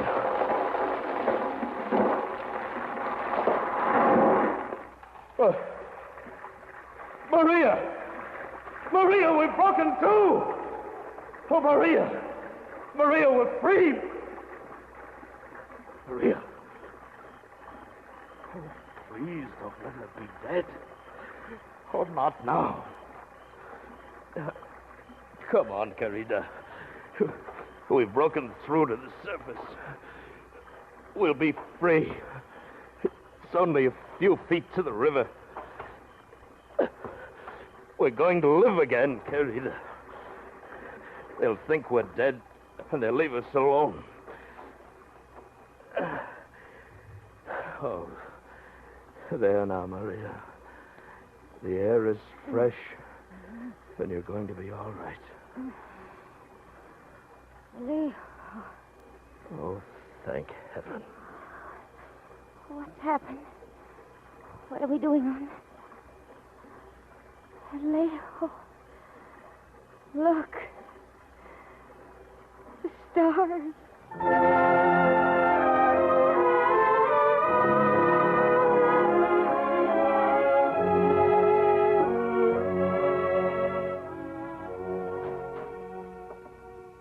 Come in, Joel. Have a seat. Thank you, Lieutenant. And completing my report. You're leaving in a few minutes. Yes, I've heard. Pardon me, Lieutenant, but this last item, final disposition, how should I fit it in? Put presumably dead by entombment as a result of police action. Make 2 copies for Madrid. Yes, sir. And get out of here. Yes, sir. Joel, I told you before that I had never had a stranger case on this one. Yes, I remember. Joel, I sent for you because of an amazing piece of information I've come across. A result of some inquiries around the countryside. It seems that girl came from this village. Did she? Her name was Maria Isabel Pereira. She was your daughter, Joel. Yes. Why did you do it? You came to me and turned them in. You led us to the mine. You made the plan, fired the charge that destroyed them. Why? In order that they might live again. You're out of your mind. Possibly. But had she been your daughter, Lieutenant, I think you would have done the same. You see, I loved her.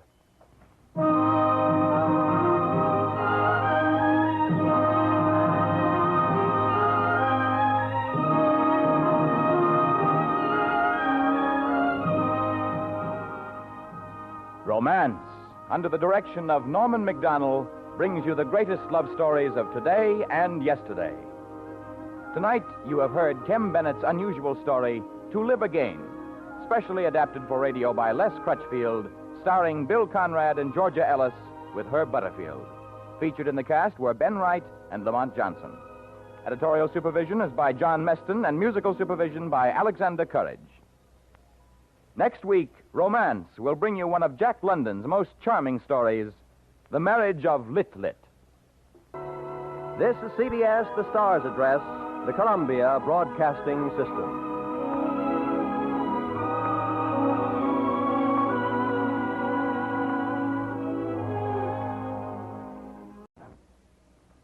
Now, from Hollywood, Romance.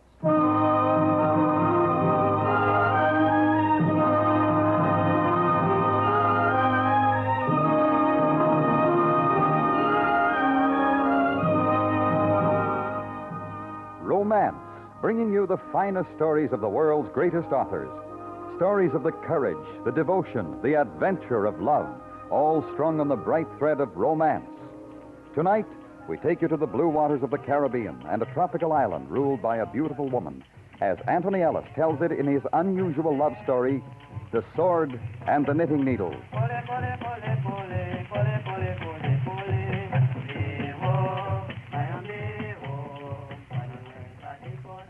I found out why February and March are the best months in the Bahamas. Because when I got there, it was July. Nassau was baking in 96 degrees after a hurricane which I'd been lucky enough to miss. I located the office I was looking for and went in. It wasn't any cooler inside, but at least there was no sun.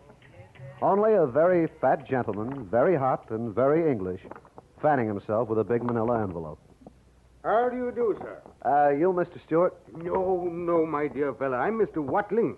Mr. Stewart is his junior partner. Mr. Minges is our America partner. Watling, Minges, and Stewart. Stewart, small print. You see? Yeah. Oh, my name's Dowd, Daniel Dowd. Mr. Minges... Oh, of course, yes. Yes, Mr. Minges wired to me that you were on your way. Yes, do sit down. Thanks. I trust that you had a pleasant trip from Miami. Yes, fine, thanks. Where did I put that? Yes, here it is. Now, sir, I assume that Mr. Minges told you nothing. Nothing. Gave me a check for $1,000 and said you'd take care of me here. Exactly. Now, sir, let me see. You have a boat, diving equipment, and a crew of 5. That's it. What's the job? That is the point, Mr. Dowd. That is the point. I haven't the foggiest notion. Not the foggiest. Are you kidding? Allow me. I am a solicitor. I represent the interest here in Nassau of Miss Elizabeth Linden. Now, as you know, Mr. Minges... I know about Mr. Minges. Please, go on. Miss Linden owns an island some 100 miles southeast of here. Amos Island. It's exactly here on the map. See? Amos Island. Uh-huh. Now, Miss Linden instructed me to instruct Mr. Minges in Miami to hire an expert diver and crew to go to Amos Island. Now, you are an expert diver, Mr. Dowd? I make a living. Exactly. Now, sir, did Mr. Minges inform you as to the amount for the task? No, how could he? He didn't know what was to be done. Yes, of course. And neither do I. Well, Miss Linden didn't see fit to confide in me. However, shall we say an additional $1,500 to be paid at the conclusion of your work? Let's say $1,500 now, and I'll let you know if it's going to be more when I find out what the job is. Well, I'm not sure if Mr. Minges... Look, Mr. Minges said as far as he was concerned, the whole thing was a lot... Yes, Mr. Minges and Miss Linden do not exactly see eye to eye. I agree to your terms, Mr. Dowd. Okay. When do you want me to leave? As soon as possible. Miss Linden doesn't like to be kept waiting. All right. Mr. Dowd, you may find Miss Linden a trifle, strange. Nuts? Oh, good heavens, no. No, willful, perhaps. Yes. She's immensely wealthy. Oh, sure, yeah, I get it. Yes, I don't think so, but you may. Well, bon voyage, Mr. Dowd. Please give my... You forgot something, Mr. Watling. Huh? $1,500. Now. Oh, by Jove. By Jove, so I did. By Jove.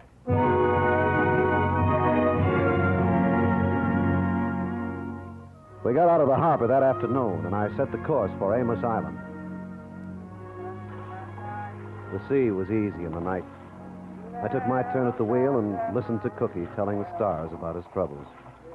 Except for Cookie, I'd taken on a scrap crew in Miami. There was Jack Millard, and he'd done some diving, Pidge Naylor, and Ed Brown. I didn't know much about them, but, well, it was a crew.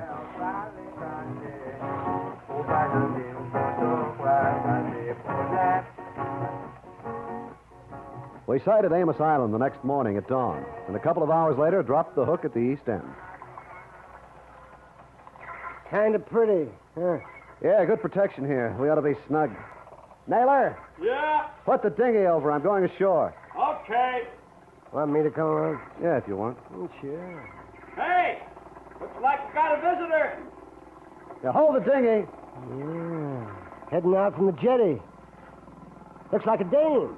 Get the ladder over, will you? Hey, fellas! Female type! Come on, Jack, the ladder. Okay. A couple of minutes later, she tied up alongside and came aboard. I remember thinking then that it was funny. Those two West Indian boys who stayed in the launch. They wore what looked like a kind of uniform. But I forgot about them when she came on deck. I guess you could forget about anything with her around. Mr. Dowd, I'm Elizabeth Linden. Mr. Watling radioed me you were coming. I expected you sooner. Oh, I'm sorry, miss. We hit foul weather out of Miami. Before you go ashore, I'd like to speak to you. In your cabin, please. Okay.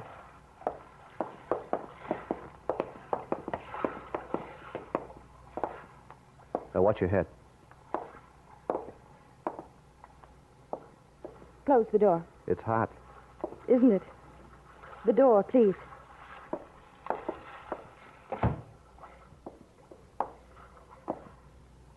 You may sit down, Mr. Dowd. Thanks. Before I tell you about the job, I think that we'd better understand each other. It's all right with me. First of all, I own this island. Yeah, that's what I was told. I own it, Mr. Dowd, the way you own your boat. When you're at sea, you are the sole government, captain, king, dictator. Is that correct? If you want to put it that way. I do. On my island, it's exactly the same. When you and your crew set foot on it, I wish it clearly understood that I am the government. There are no men in command. Sure. Okay. Don't humor me, Mr. Dowd. I bought this island because I had to find a place where man almighty wouldn't botch things up. Where a woman could have some respect. And not by having babies or washing dishes, darning socks, scrubbing floors, cooking, sewing, changing... No, I'm not arguing. I'm glad. That'll make it easier. The job will necessitate your living on the island. Inform your crew that if there is any trouble, I shall have them locked up.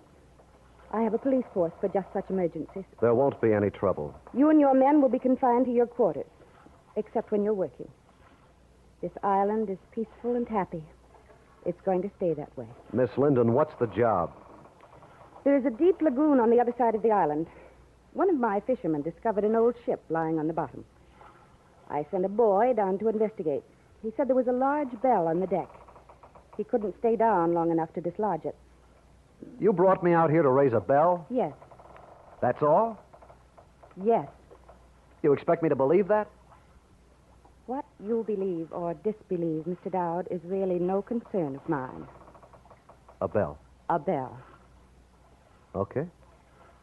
Okay, I'll bring it up. You can send your equipment ashore. We'll have it carried across the island. Fine. I think that's all then, Mr. Dowd. The financial arrangements have been made with Mr. Watling. They have? Are there any questions, Mr. Dowd? Maybe one. How come someone that looks like you shuts herself up in a place like this? And I don't mean that feminist malarkey either.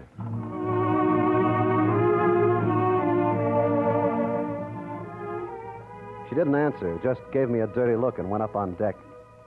It was afternoon before we got the diving equipment ashore and had our first look at the job on the other side of the island. She went with us, and so did 4 of her dolled-up West Indians. That the lagoon, miss?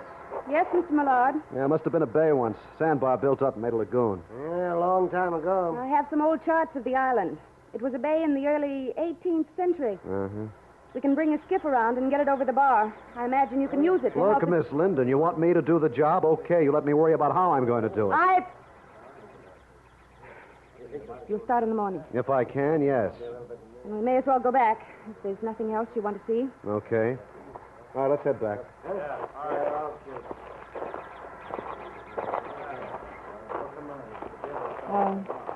Mr. Dowd, Yeah? if you care to dine with me, dinner is at 7. What about the other guys? What about them? Oh, I get it. Heads of the government only. No peasants. Okay. Our quarters were all right. The huts were native-made, but clean and comfortable. I began to see what she meant about the peace and happiness of the island. It was there, all around. The islanders couldn't do enough for us. But all the time, I knew we were being watched. It bothered me, but not for long. The way she looked at that dinner fixed that. And afterwards, sitting on the patio with brandy and coffee, the smell of the sea, the night, and her perfume. I was liking this job. For a girl who didn't think much of men, my employer had a funny way of showing it. More coffee? No, thanks. You know something? I think maybe you're human. I'm sorry. I was rude today. You see, I make it a point to misjudge men when I meet them. Then I don't make many mistakes. Well, you're lucky. Men have their place. Don't misunderstand me. I won't. You, for instance, Mr. Dowd. Well, thanks. Am I going to be your prime minister? You're a very attractive man. I'm not unaware of that. But you see, it doesn't make me turn to a quivering mass of female emotions. Yeah, I can see that. On the other hand, I'm a normal, healthy human... Miss Linden, how long has it been since you've been kissed? How dare you? Oh, come on. The dinner, all this, that perfume. Of course, if you want to make a proclamation and issue a command in triplicate, I'll wait. You're so sure, aren't you? Arrogant, insufferable, swaggering, bumptious, insolent... Oh, shut up. Oh, you... Oh, stop it. Didn't like it, huh? You may go now. Hey, listen, just because some guy gave you a bad time or was after your money... Oh, I hit on one, huh? Well, that's too bad. Baby got hurt, so she runs and hides in her own little sand. Will you get out of here or must I'm I a man, that's all right, until I start to behave like one. If you're quite finished... Trouble with you is you got too much money and too much time to throw it away. And I'm quite sure that you'd be happy to relieve me of most of it, Mr. Dowd. Honey, right now I wouldn't trade a bottle of Johnny Walker for any part of you. And after this little party, that's what I need most. You ought to be very happy you're only playing like a man. Otherwise, I'd knock your pretty teeth right down your throat. Good night.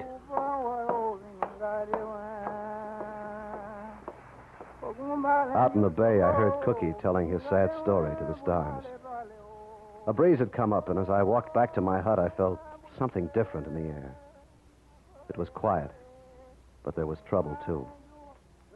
I didn't know how much until the next day.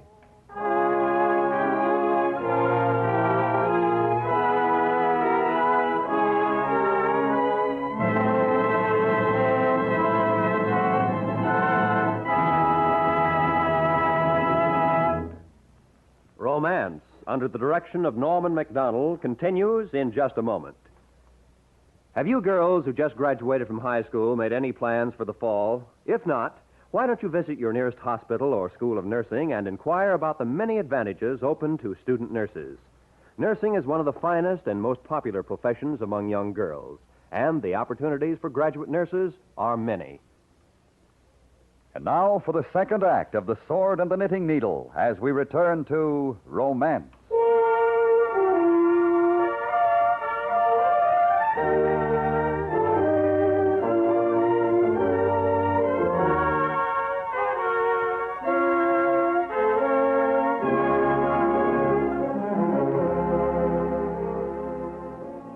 The morning after we arrived, we began work, raising the old ship's bell for Elizabeth Linden. I hoped it'd be a good one because if that's all she wanted, it was costing $2,500. We took a double ender we carried around the island, dragged her over the sandbar into the lagoon, put the air pump aboard, and we're ready. I went down first to look around. The Lard and Naylor stayed topside pumping. I hit bottom about 20 feet from the wreck. Anything down there? Water. Give me more line. You got it. Yeah, she's about a third buried. Almost on her beam ends.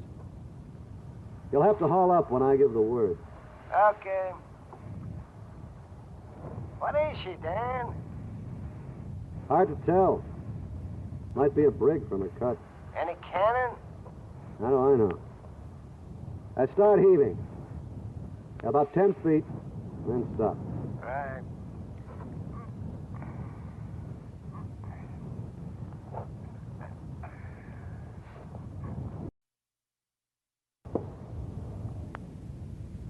I can see the bell all right.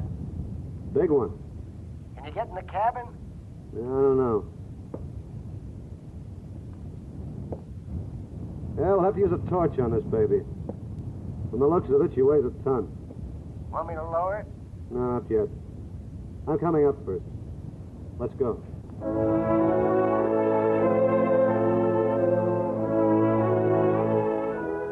It wasn't going to be as easy as I thought. It'd be tricky work to cut the bell away from the frame, and it wasn't going to be any fun if it fell off the ship to the bottom. How we were going to get the bell up if and when we secured her was something else. I smoked a cigarette and thought about it. That's when Millard said, We've been thinking, Dan. Pidge, Ed, me. Yeah? Suppose there's something else down there. Such as? Well, you know, all those stories about the old days in the Caribbean. Pirates, treasure? Dream some more. Why not? That hulk's ours, right of salvage. Miss Linden found it. The lagoon isn't part of the sea. It's part of her island. Look, who's to know? So we get the bell up, and if there's anything else... Is that what's been on your mind?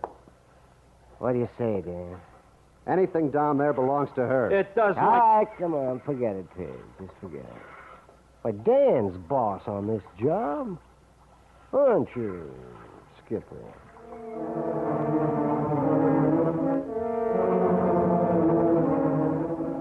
I didn't like the way he smiled at me when he said that, and I knew that neither of them were forgetting anything.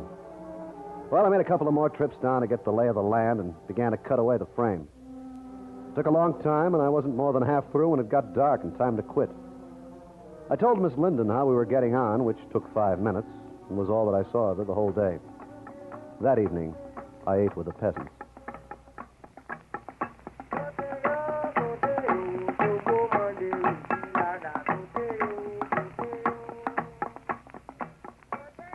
We turned in early. I wanted to be up with a light, get that bell off the wreck, and start back to Miami. But I didn't sleep.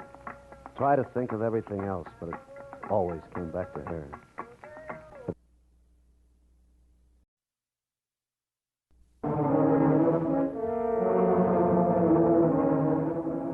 I didn't like the way he smiled at me when he said that, and I knew that neither of them were forgetting anything.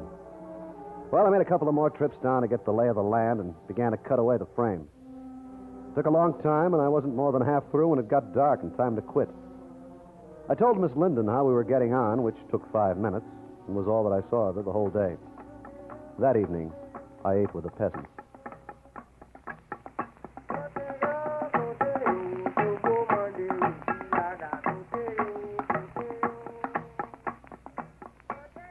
We turned in early. I wanted to be up with a light, get that bell off the wreck, and start back to Miami.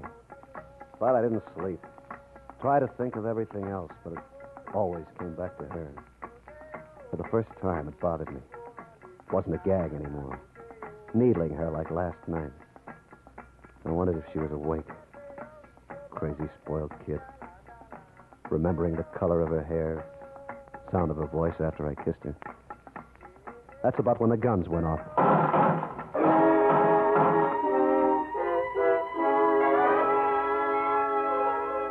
I got into my clothes fast, but by the time I was out of my hut, 2 of her boys were already there. They didn't say anything, just stood and stared at me, kind of scared, until she came along. I warned you, Mr. Dowd. I told you to tell your crew... Take it easy. What happened? Those 3 men of yours. They shot at my villagers. Why? That's what I want to know. What were they doing? Why were they out of their huts? Do you think I put them up to it? I don't know, but they're under arrest. Well, maybe one of your boys started it. Ever think of that? I told you that unless on the job, you were all confined to your quarters. Your crew disobeyed that order. I'm sick of this. Who do you think you are? Either you need someone to smack some sense That's in you... enough! Okay. Now call off your SS boys and let's find out what's going on. We're going to find out. And until we do, you and your crew are prisoners. You can't do that. Can't I? Trespassing and assault with a deadly weapon with intent to kill. Those are man-made laws, Mr. Dowd. I admit I had a moment's weakness last night. I behaved like a woman's expected to behave. But it was a purely biological weakness. I was right about you in the first place. You're unprincipled, deceitful, and underhanded. Your slip's showing, Miss Napoleon.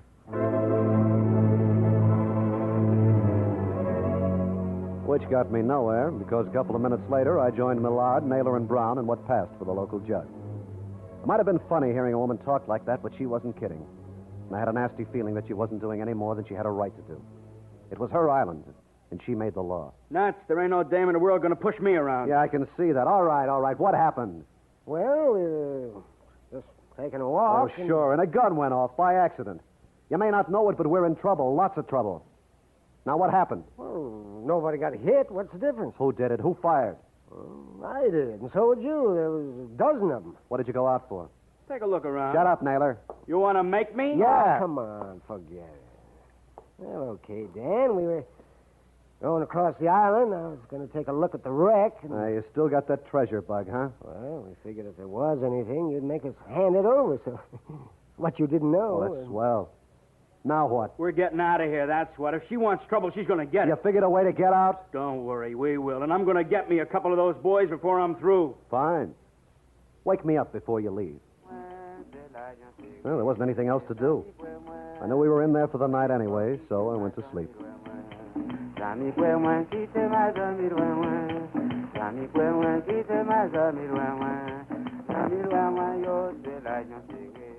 Next morning, she sent for me. The other guys stayed where they were, and they didn't like it. I didn't either, because I had an idea when they got mad enough, they could bust out pretty easily. She was having breakfast when I told her how it happened. That adds another charge, Mr. Dowd. If there were anything in that wreck, would it be piracy or larceny? I don't know, but whatever you're going to do, you better make up your mind in a hurry. That cracker box you've got us in isn't going to hold them. If they try to escape, my men have instructions to shoot. Oh, now, look, they made a mistake. I'll take the responsibility. I'll pay a fine or whatever else you want, but don't start something you can't finish. I will decide that. Oh, honey. Don't call me honey. You know what that lawyer in Miami said about you, that Mr. Minges? I'm not interested. He said some man ought to drag you off by the hair, beat you for a month, and then if you turn into a normal woman, maybe marry you. Really? Now, look, you've had your fun. What makes you think this is fun, Mr. Dowd? You can't believe that I'm serious about all this, can you? Your egotistical male mind can't believe it. I'm getting sick of this. You're serious. Who are you kidding with that Gilbert and Sullivan army of yours? I know the natives around here. All they want to do is to be let alone. The only reason they haven't been hurt is because my crew isn't mad enough to cut loose. You're just itching for trouble. You think so? Yeah, I know your type. Spoiled, nasty brat. When you take the train, a compartment isn't good enough for you. You got to have the whole car. Well, honey, you've got to learn sometime, and now's about it. What are you going to do? I don't know. Suppose I take that neck of yours and give it a twist, and I don't think you will. I just have to call You and... wouldn't have time. I can almost reach you from here. What have I got to lose? Sit down. I have a gun. So what? Maybe I don't believe it's only a bell down there in that ship. Maybe it's something else, something worth fighting over. I told you it was only the bell I wanted. All the more reason to kill you. That makes me mad. I'm warning you. Stay away. Go ahead, shoot. Mr. Dowd. Go on. I'll call for help. Why? You've got a gun. Get away. You want to play like a man? This is your big chance. You're going to kill or be killed. You wouldn't. Sure I would. Give me that. Oh, no. Now, let's come down to earth.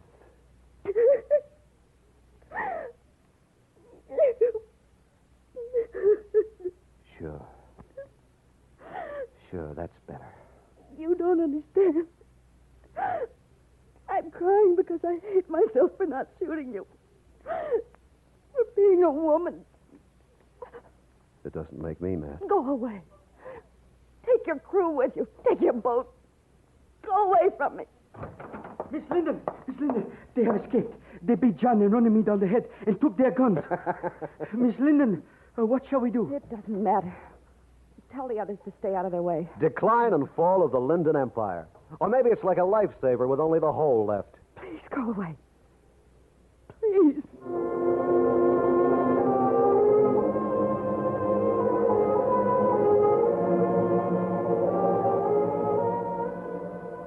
After seeing the behavior of one of her elite guards, I wasn't too worried about our safety, but I was worried about theirs. So I went out to look for Millard, Naylor, and Brown. I figured they wouldn't shoot up the place just to get even, but I didn't want to take any chances. There wasn't a soul in sight as I passed through the village. I found them where I knew I'd find them, in the middle of the lagoon. Naylor and Brown pumping like mad, Millard on the bottom looking for buried treasure. Hey, the war's over. Did you find your treasure? Jack's found something in the cabin, all right, and we're taking it with us. Not on my boat, you're not. No kidding, Dan. We'll cut you in. Split 4 ways. You can keep it, but you'll stay on the island. I'm sailing without you. Hey! When I hit Nassau, I'll send a police boat out to bring you in for mutiny and piracy. So long, fellas. Oh, now, wait a minute, Skipper. Wait. For what? Oh, we were only kidding. We wouldn't keep it. Yeah, I know you wouldn't. Throw your guns overboard. Sure. Okay. Okay. Now wind up Millard. I'm coming out.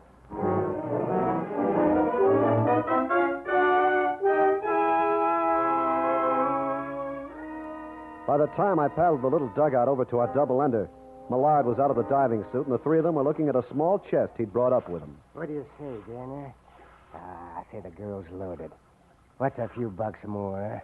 Think what we could do with it, huh? Nothing doing. Oh. I'm sorry, Skipper. We say yes. Drop your gun. Where'd you get that? I got it. You want to find out if it shoots? Just try something. Yeah. Drop your gun. You want to play pirate, you know what happens when we get back to the mainland. Who said we're going? Look, this is kid stuff. What do you care about her? We don't want trouble. If a guy gets one crack in his life at a thing like this, we could all buy a dozen islands like this. I'm not arguing. It's your deal. Go ahead. Open it up. You're in with us? No. Come on, Millard. Open it. Nuts to him.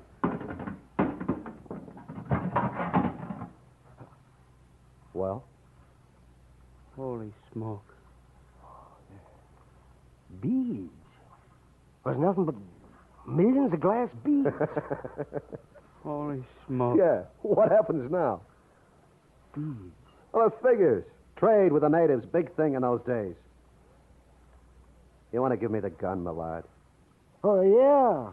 Oh, yeah, sure, Skipper. Hey, Skipper, we were only kidding. Yeah, I'll bet. Well, what are you going to do? Fine you $50 apiece and forget it. Now, what do you say we get that bell up and head back for Miami?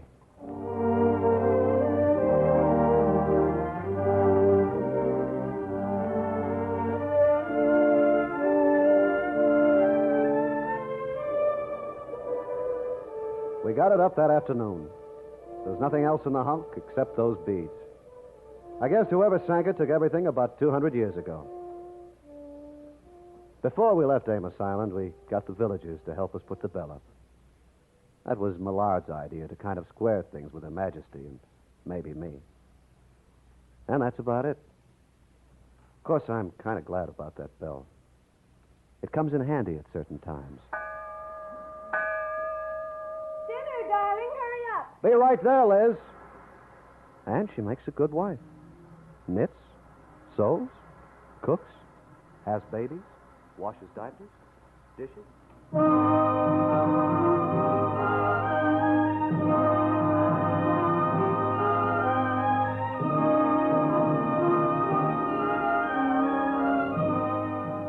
Romance, under the direction of Norman MacDonald, brings you the greatest love stories of today and yesterday. Tonight you have heard The Sword and the Knitting Needle, specially written for romance by Anthony Ellis, starring Hy Averback and Virginia Gregg. Featured in the cast were Ben Wright, Howard McNear, and Jack Crucian. Editorial supervision is by John Meston, and musical supervision by Alexander Courage. Next week, Romance will bring you one of Neil Peterson's most exciting stories, The China Run.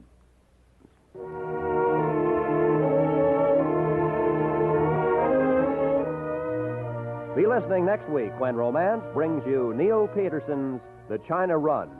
This is CBS, where Operation Underground is packed with thrills Tuesday night on the Columbia Broadcasting System. Wrigley's Spearmint Chewing Gum, the refreshing, delicious treat that gives you chewing enjoyment, presents for your listening enjoyment, Romance.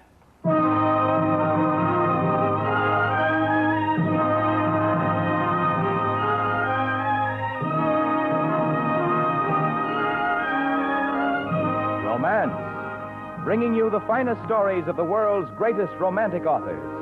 Stories of the courage, the devotion, the adventure of love, all strung on the bright thread of romance. Tonight, the makers of Wrigley's Spearmint Chewing Gum bring you Prosper Mérimée exciting classic, Columba.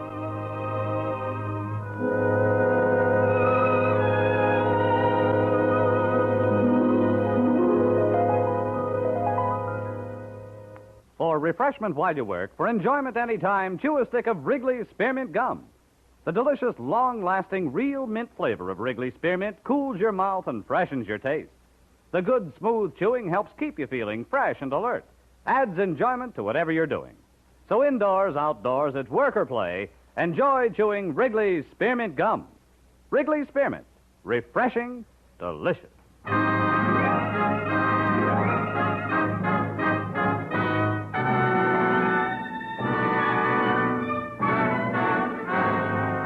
Now, here is the first act of Columba.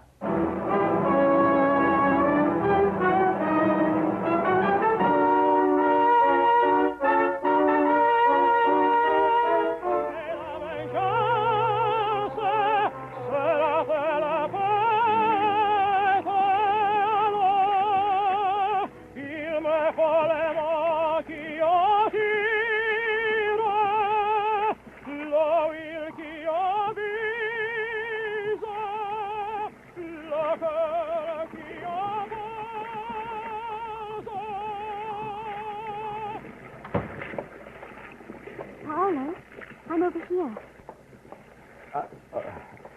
There is a sea tonight. Oh, it's beautiful, even without the moonlit light. But I can stay for only a little while. Your father is asleep? Yes, but he lectured me tonight. Oh? Paolo, the helmsman was singing such a strange song. Did you hear him? Yes, I heard. I understand so few of your Corsican dialects. But there was something about the hand and the eyes and the heart that something or other. The heart that planned. Was it a love song? Yes, it was a song of love together with hate and a great amount of passion.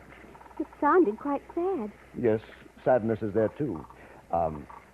What did your father say, Celia? Oh, it's not important, really. He's shocked at my behavior. The way he puts it, I'm consorting with that young Corsican savage. I'm sorry our friendship is the cause of anger between you and your father. Oh, you must understand that one is either British or savage or barbarian. We are decidedly superior people. I had heard that. And you must be the rarest one, Celia. Because I don't agree that you're a savage? Because of many things that are better thought than spoken now. Because there is only one end to this. After we leave our ship, I won't see you again. That's not true. Not unless you want it that way. You know I don't, but I know, too, that it should be. But why, Paolo? Are you afraid of my father's anger? No. I'm not afraid of that. Well, what then? I don't want to bring unpleasantness to you. Your island. What will we see first when we reach it? Well, it is not like Italy with white buildings in the hills. Behind Ajaccio, they are bare and wild. Look as far as you like and you will see mountains that are not yet civilized. They're crossed by horse trails where sometimes even carts cannot go.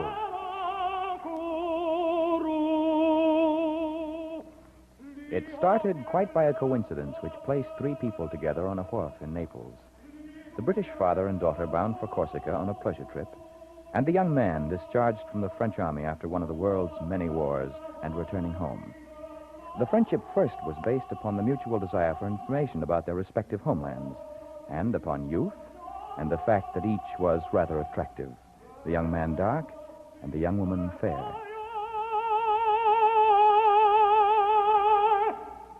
Under a dull morning sky, this ship where it all started reached port, and its passengers in separate groups went to the town's single hotel. And later, after messages had found their way between the young man and the young woman, they met again, this time on a promontory that reached out into the Gulf. Celia! Oh, I wondered if you weren't coming. Oh, of course I was coming, Paolo. Father went to pay his respects to the prefect, and I thought he'd never finish dressing and leave. That's why I was late. You had no trouble finding this place? No. Come over here where we can sit down. All right. Ah, there. Thank you, Paolo. Oh, I've missed you already, Celia. I, too. I don't know what I'm going to do. I don't either. I know that for 3 mornings my first thought has been of you, and that for 3 nights my last thought has been of you. Mine has been the same. Will you meet me tonight, Celia? If I can. Yes, if you can. And tomorrow, surely. And then there is the next day when I leave. I know. My sister will be here tonight. There are things she wants to buy tomorrow. But the next morning we'll have to leave for our village. Where is your village? Which way? Behind us. Only a few miles beyond the first hills. My father died while I was gone, so now our land is mine to manage. You didn't tell me about your father. I thought there were other things to say. Well, do you like Corsica now that you have come here? Yes. I like it here with you. But it rather frightens me. The streets are almost empty, and the people seem to be so sad. The Corsican people are sad people. You aren't like that. I've been on the continent for more than 2 years. Well, I can't believe that you were like that even before you left here. I hardly remember, Celia. There are so many things here that I no longer understand. But this I understand. I will be sad with the rest when I leave you. And when you leave the island, go back to your London. Oh, look, please don't. There is no way to stop my thoughts. Celia, look at me. No, I can't. Yes, Celia, please. I've made you cry. Yes, a little. But it's not you, really. It's that I can offer you nothing. No promises, because there is no future for us. Oh, Celia, that I love you is all I can say. That I love you. Right here, right now. It is the only promise I can make. The only oath I can swear. Oh, no. Oh, no. Oh, no.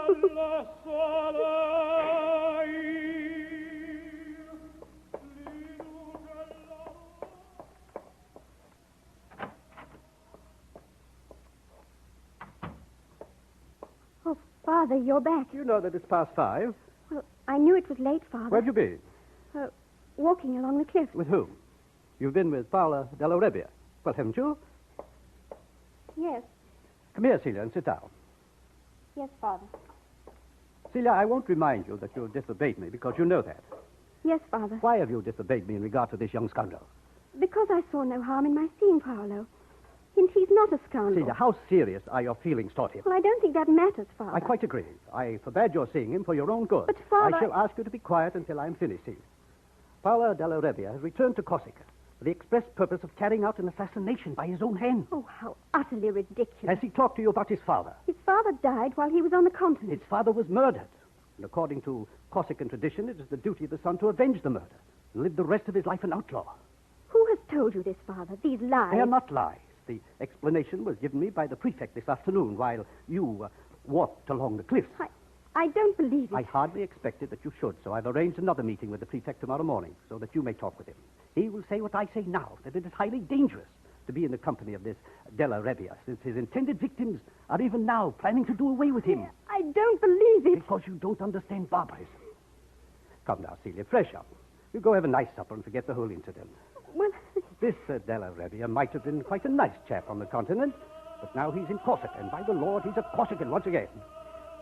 All right, Father. I'd like to rest a bit, if I may. Of course, my dear. Well, Celia, I'll go downstairs and let you rest. Shall I see you in an hour?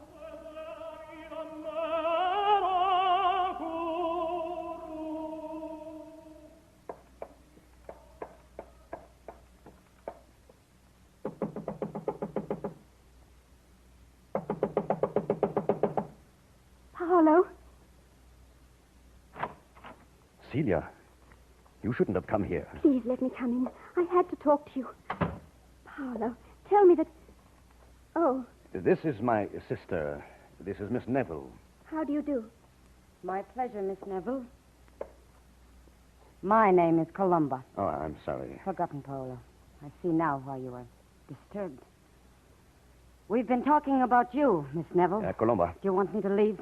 I'm sorry, but could I talk to him for just a few moments? Yes. Tell her about the Rembecco, Paolo. Leave it, Columba.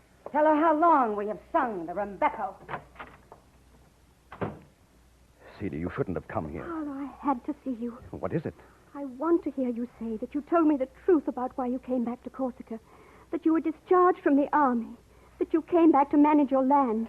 There have been two purposes, one of my own and one of my people. I think you've heard of that one, haven't you? Paolo. I have told my sister that my father's murder has been avenged by the law, but I would do nothing. I knew, Paolo. She told me that an innocent man had been punished, but that the guilty still lived. I knew who she meant, the Baracchini.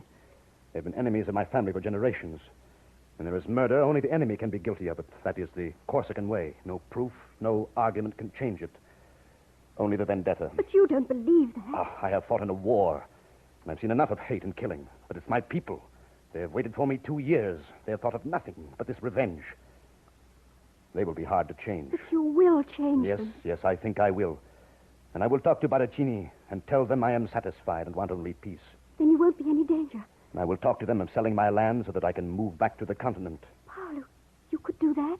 But why not? It is my land to do with what I want. And that is what I want.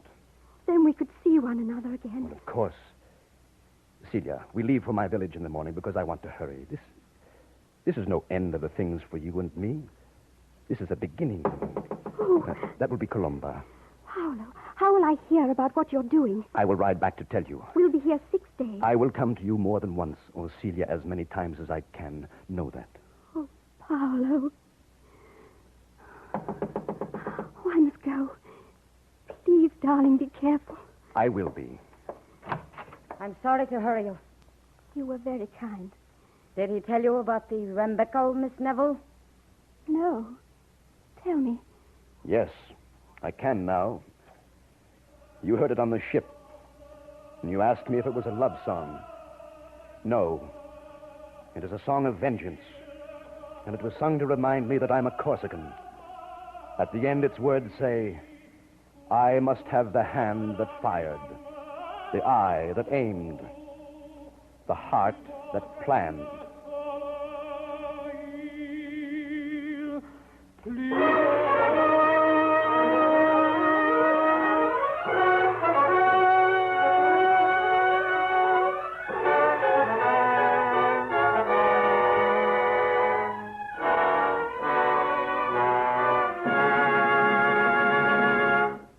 For refreshment while you work, for enjoyment any time, chew a stick of Wrigley's Spearmint Gum. When your mouth feels dry, when you're warm or tired, Wrigley's Spearmint is really refreshing. The lively, full-bodied real mint flavor cools your mouth, moistens your throat, freshens your taste. And the chewing itself gives you a little lift, helps you feel your best and do your best. So for chewing enjoyment plus pleasant refreshment, chew delicious Wrigley's Spearmint Gum.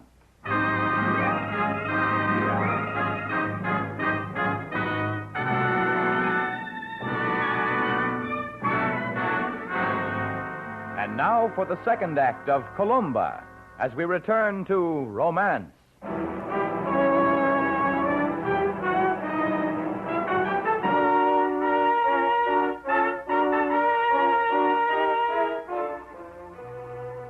Paolo della Rebbia's village was named Pietranera, and he looked less and less peaceful as he rode toward it with his sister at his side. There was a rifle across his back and a bandolier across his chest. Their trail wound through hilly, brush-covered terrain and then turned into a meadow. It was there that they reined up at the sight of a group of armed men waiting. Those are our men. Chiaricchio's done his errand well. What men did he bring, Colomba? Our herdsmen. I sent him yesterday to gather them so that they could escort you home. I don't want them. I told you last night I want peace. No one will believe that if I ride into the village with an armed escort. They're for your own protection. You may have forgotten the ways of your own country, but the Baracchini haven't. These are your friends, Paolo. They think as we do. Griffo! Paolo!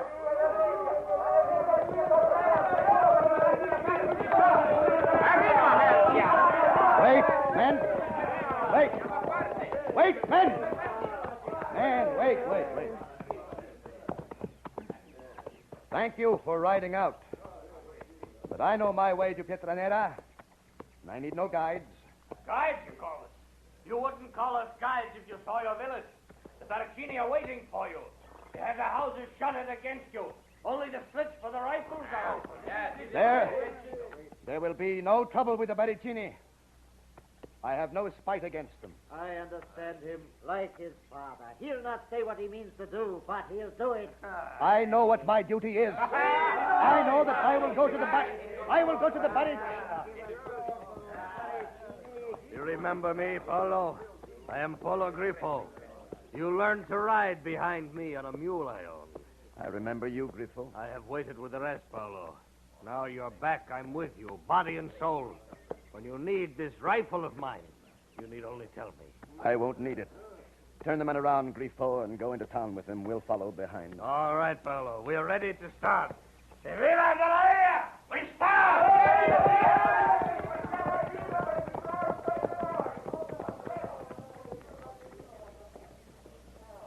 What do you think now, Paolo? The same. You heard them say the Baracchini have barricaded their houses. They don't understand. I will go to their house and talk to them, the two brothers. You won't. No Della Rebbia goes into a Baracchini house. I do. No more talk now. Here, come on, here.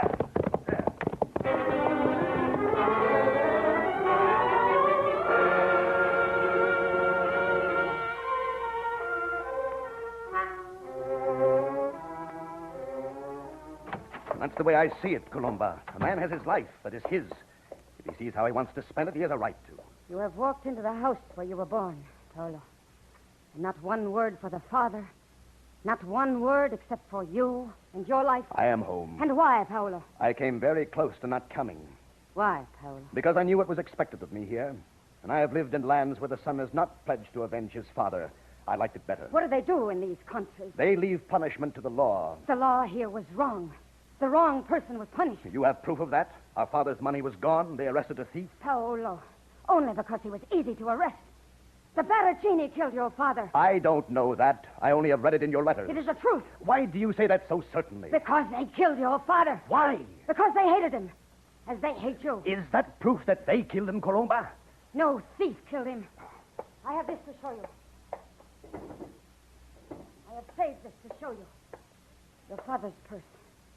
Would a thief leave so rich a leather purse, or would he take it? I don't know the thief. But you know the Baracchini. They would leave the empty purse to make the people think of thieves. They killed your father, Paolo. Look, on the leather. Here. I see a blood stain, but 2 years old, Colomba. I've seen a great deal of blood, fresher than this, from close combat. This blood stain doesn't anger me. What has this English woman done to you? She has loved me, and she has made me love her. She's made you a coward. A man without honor. Leave it, Colomba. There were no thoughts like these in your letters to me. You wrote of your duty, of your love for your father, your hatred for his killers. You wrote as a Corsican. Now you're nothing. I am a man who has learned that there are better things to do with his future than to waste it hiding from the police. I've learned that traditions that ask me to do that are stupid. Paolo, no more. Not in this house. No matter what house. It is my life. The courts have proved the thief killed my father, and tomorrow morning I will ride to the Baracchini house and ask for peace between our families. Now, is my room the same? The same. Grifo has taken your luggage, sir. You will call me then when it is time to eat. I will.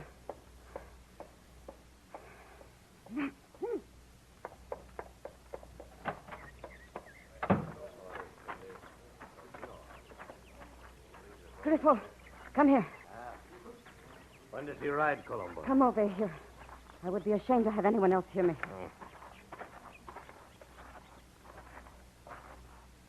Paolo has lost himself. What do you mean?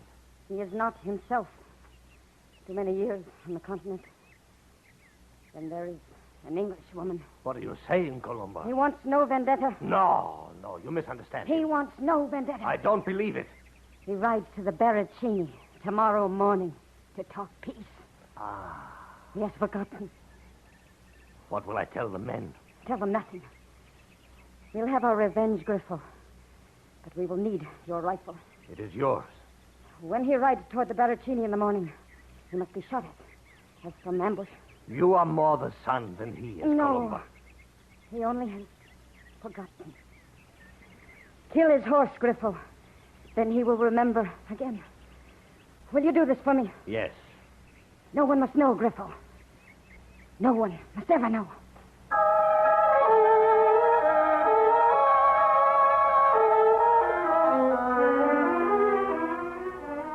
The Corsican village of Pietranera had no street.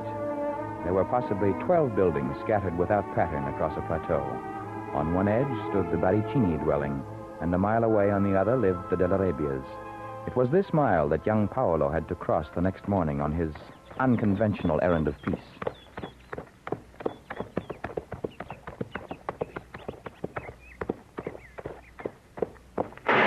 Hold there. Hey! My leg, Coloma. Help me get it out. Help with his leg. You all right, Paulo? I think so. Hard to pour shame on you this way. There. Help now, Colombo. Can you move it? Yes, it is not broken. Try to get up. Can you stand on it? Yes, I think so. Put it behind my saddle. Come, Paulo. And what of the rest of us? Do we ride to the Berrettini now? Yes. They killed our horse. Do we kill theirs? No. Wait. You would stop us after this. Wait. Wait for what? More insults? There is no need to kill horses. Wait until I can ride again. Are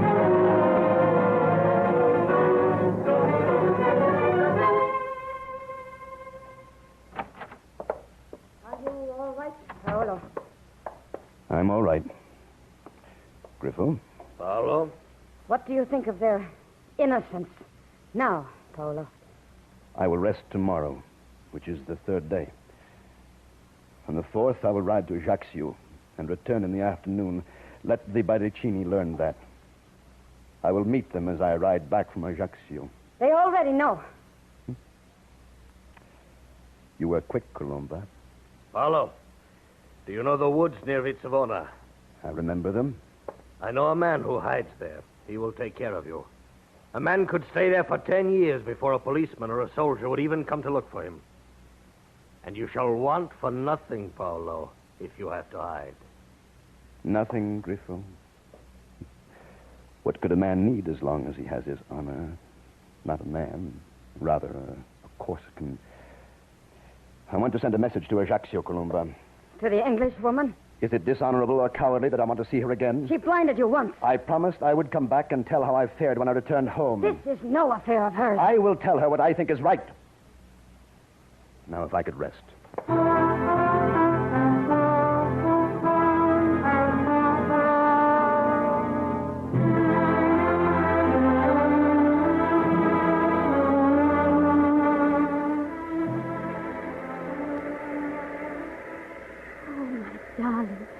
Darling, it's been such a long time, these 4 days. Only 4 days. And this accident you wrote about, you still limp. Oh, it is only stiff. My horse fell. Can we sit where we did before? Yes, Paolo. Did things go well in your village? Very well. You are going to leave Corsica. You're going to sell your land and move to the continent. Celia, there is something I must tell you. Oh, but first I want to tell you about my dream. That you would sail with us in the morning. Celia, I cannot sail with you. Oh, I didn't really think you could. What did your people say about the vendetta?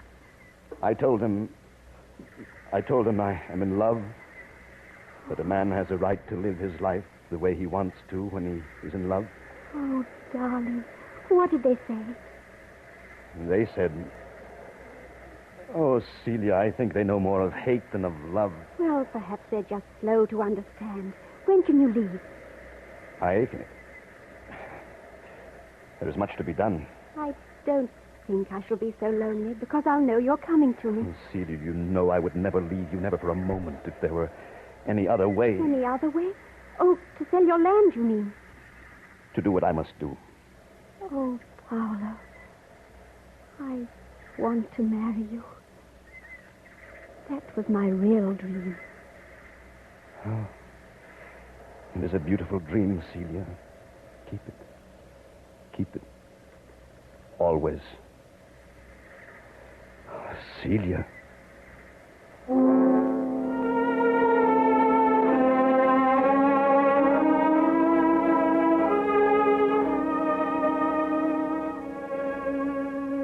Later that afternoon, the young English girl returned to her hotel and to her dreams. She didn't see the young man ride out of town on the trail that led through the hilly, brush-covered terrain. She didn't see him descend the steep slope. And she didn't hear the shots that were fired. Whether he sought suicide and didn't return their fire is unimportant. Whether he died in honorable battle is not important either, nor is the possibility that he killed his enemies and escaped to hide from the police for the rest of his life.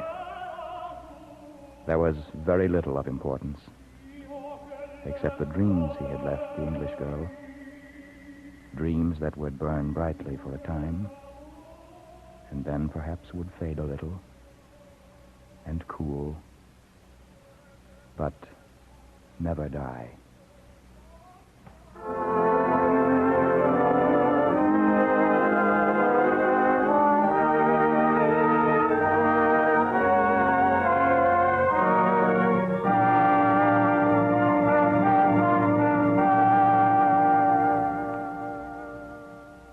Remember, friends, for refreshment while you work, for enjoyment any time, chew a stick of Wrigley's Spearmint Gum.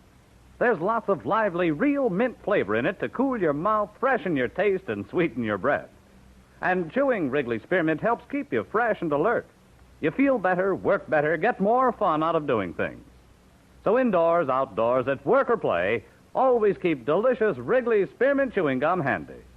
For refreshment while you work, for enjoyment any time, chew a stick of Wrigley's Spearmint Gum.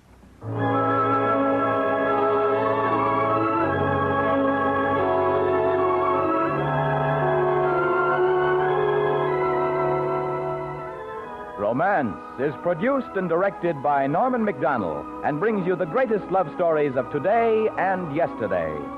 Tonight you have heard Colomba by Prosper Mérimée, specially adapted for romance by Gil Dowd, starring John Daner with Eileen Erskine, Georgia Ellis, and Herb Butterfield. Featured in the cast were Edgar Barrier, Larry Dobkin, Lamont Johnson, and Angelo Raffaele. Editorial supervision is by John Meston, and musical supervision by Alexander Courage. Next week, Wrigley's Spearmint Gum, the chewing treat enjoyed by millions, will bring you another story enjoyed by millions. Joseph Hergesheimer's unusual romance, The Token.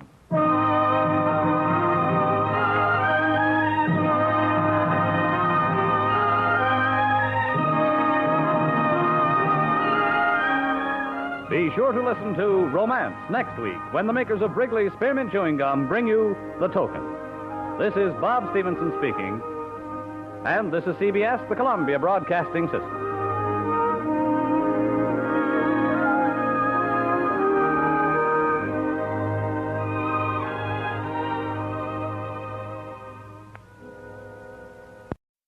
Wrigley's Spearmint Chewing Gum, the refreshing, delicious treat that gives you chewing enjoyment, presents for your listening enjoyment, Romance.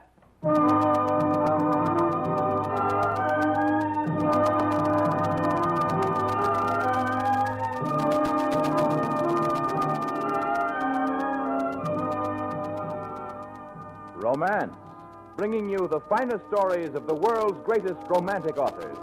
Stories of the courage, the devotion, the adventure of love, all strung on the bright thread of romance.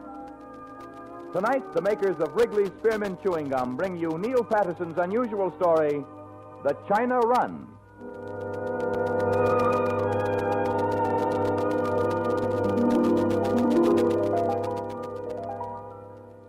For refreshment while you work, for enjoyment any time, chew a stick of Wrigley's Spearmint Gum.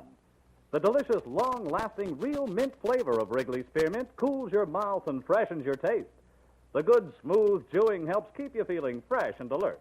Adds enjoyment to whatever you're doing. So indoors, outdoors, at work or play, enjoy chewing Wrigley's Spearmint Gum. Wrigley's Spearmint. Refreshing, delicious.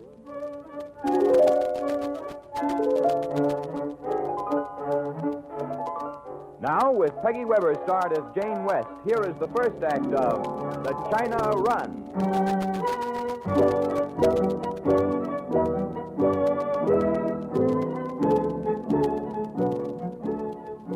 Let me tell you, the sound of the sea is a wonderful thing. Maybe there's a sonnet sweeter than the wind in an arching sail, but I don't know it. There may be a symphony grander than wild waves lashing, but I've never heard it. There is no lovelier sound than a bell buoy in the bay when the sailor comes home from the sea. This is what I've heard, and I think it's true. Come in.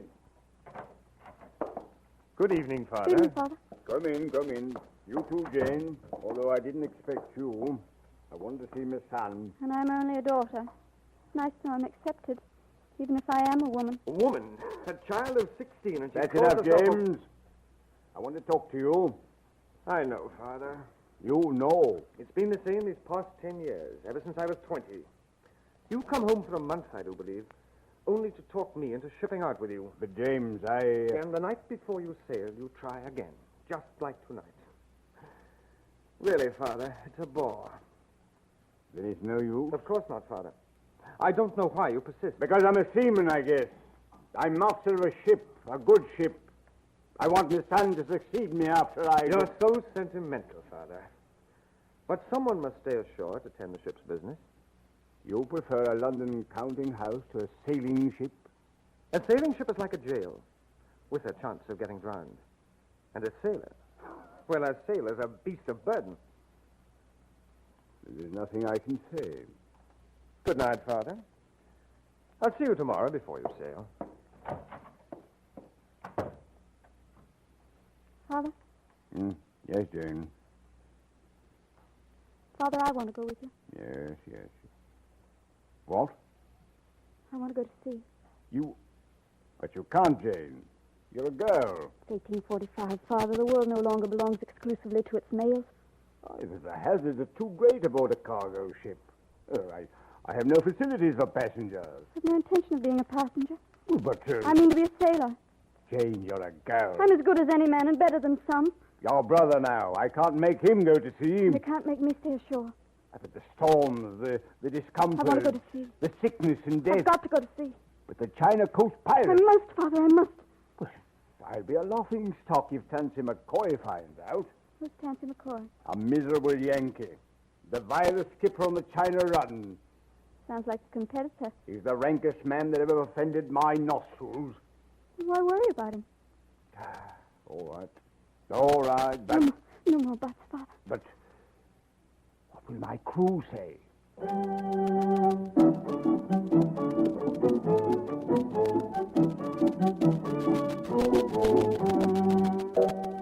Let me tell you, the crew said plenty. The crew of a windjammer is always wet and always numb from lack of sleep, for the wind and the weather wait for no man, and sails are constantly changed. The work on a windjammer is endless, but the men find time to talk, and talk, and talk. Leave alone, and that's what it is. A woman aboard. It wouldn't have happened on a Yankee ship. Fancy a Yank like Tansy McCoy suffering a lady aboard. More like a witch she is, standing on the lee side of the poop. Aye, bosun. But an handsome witch. Aye, and always we a question. Well, she'd better ask questions. She don't know egg from a million. But she will. She will. Her tongue is sharp and it's shaped like a question mark. She should be ashore and married.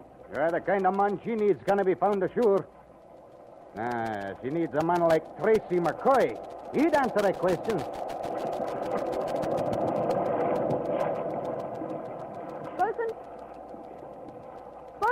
Bosun! Yes. I've been watching the wind and the lower maintop gallant sail and the upper maintop sail. The studding sails, ma'am. The main-top-gallant and the main-topsail form the studding sails. Yes. Anyway, they're always shredded at the lips. Why couldn't they be reinforced? Reinforced, ma'am? With what? You tried wax? If you wax the yarn, might not cut the sail. Aye, but who has wax? We have tallow dips in the lamps. Might try that. Hey, ma'am. I think I might. Aye. The crew had plenty to say, and so had the ship's officers. Mistress West is uncommon handy about the ship. Aye, Mr. Jordan. Even in weather. Aye, Mr. Hammond. Even in petticoats. Wait till Tansy McCoy gets a look at him. Don't worry about McCoy. Just worry about your berth as second mate. I believe she's after it. Begging your pardon, sir, but she's after bigger game. Your berth as first mate. Nonsense. It takes years to master navigation alone. Even I have much to learn about navigation. I passed her cabin this morning, and I happened to glance through the porthole. She was reading. A novel, I suppose. Some fluffy, romantic novel. She was reading the memoirs of... A French actress? A British admiral called Advanced Principles of Navigation.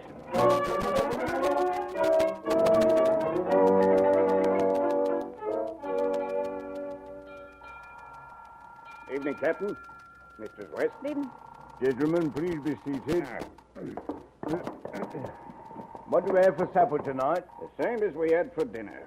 Cold harness beef and black bread. This is preposterous. Why, George Simpson is the best cook ever to sail with me. He was, sir. You talk like he's dead. Yeah, he will be soon. He came down with smallpox this morning. Oh, he's in considerable pain. Blisters have already appeared on the soles of his feet. Well, get a razor and cut them off. That's the usual procedure, is it not? Well, it is for anyone but George Simpson. He won't let us near him. Oh, he's a giant of a man, sir. I'm aware of his stature, Mr. Jordan. But he's in a corner of the forecastle with a belaying pin in one hand and his own razor in the other. He's promised to use them on the first man who comes near. Yeah, man, that obstinate deserves to die. Father? Yes, my dear. May I be excused? Yes, of course. I'm sorry, sir. My stock of smallpox and blisters and razors were perhaps too strong for Mistress West. If she wants a sailor's life, she must get used to sailor's talk. Still, she is a little more...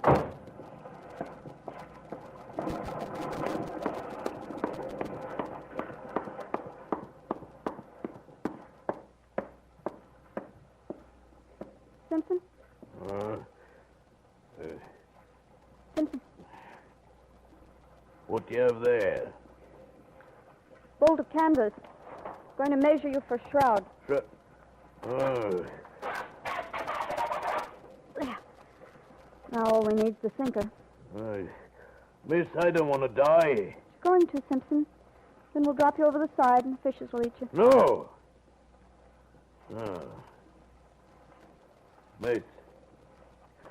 Miss, you cut off the soles of my feet.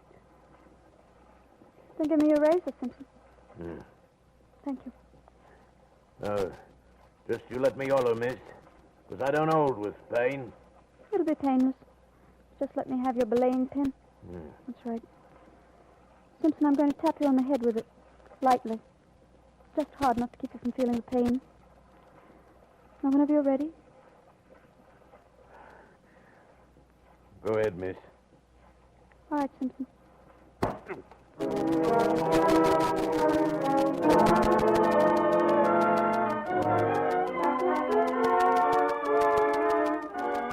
Let me tell you, that day was long remembered. And the men gathered round the scuttlebutt. They talked of it with wonder. She's yar, that girl. And a demon with a belaying pin. Aye, Simpson? A blind fish sailor, she is. I'm that proud of the lump on me head. Oh, it's like a decoration. Oh, but she done but decorate. Guts she's got ain't soaked water in her veins.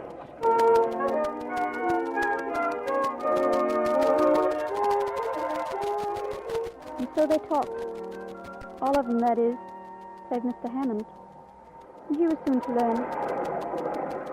What's the reading, Mr. Hammond? Right on, sir. Then we'll make Borneo by morning. Yes, sir. If I may say so, you fix the longitude correct to a hair's breadth. And in the gale with one star poking out of the cloud bank for not more than 3 seconds. You have, sir, a genius for precise navigation. I'm sorry to disabuse you, Mr. Hammond, but the calculations were made by my daughter. Good evening, sir, and enjoy your shore leave in Borneo. Let me tell you, there's nothing so wondrous strange as your first leave in a foreign port. And there's no port so strange as Borneo, where 30-foot snakes and 6-foot anteaters and deer no bigger than jackrabbits wander into town to look at the people. And the people themselves have certain quirks, like bathing every day. Stay close to me now, ma'am. It's a rough crowd in a port like this. Really, Mr. Jordan, I can manage without your protection. Your father's orders, ma'am. Nonsense. I've got my belaying pin. Sorry, Mistress West. And the sounds of Borneo are strange. The tiny deer I mentioned before have a habit of barking like dogs, and a Burmese man plays a bamboo flute. fact of no interest whatsoever, except that he plays it with his nose. But the strangest sound of all came from an outdoor saloon. Who's that? That's Captain Tansy McCoy. Who is this Captain Tansy McCoy? I don't rightly know. Some say he's wild and dissolute, like little better than a pirate. And some say he's the finest Yankee skipper that ever drove a ship. And what do you say, Mr. Jordan? All I know is he carries a cannon mounted on the forepeak.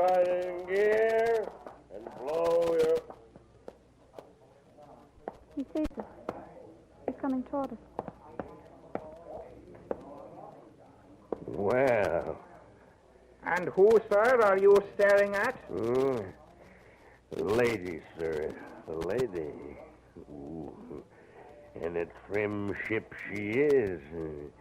And she looks to be running free. That's enough, sir. One more insult and I'll be forced. You're forcing me first. Now, my pretty lad. Take another step. Can I? Oh, how I love a lass with juice and growl. I'm warning you. Warn away. Oh, now you wouldn't hit me with that belaying pin? Of course I wouldn't.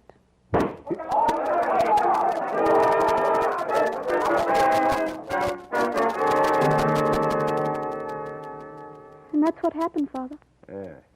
What about Mr. Jordan? I left him with some missionaries. His jaw was broken.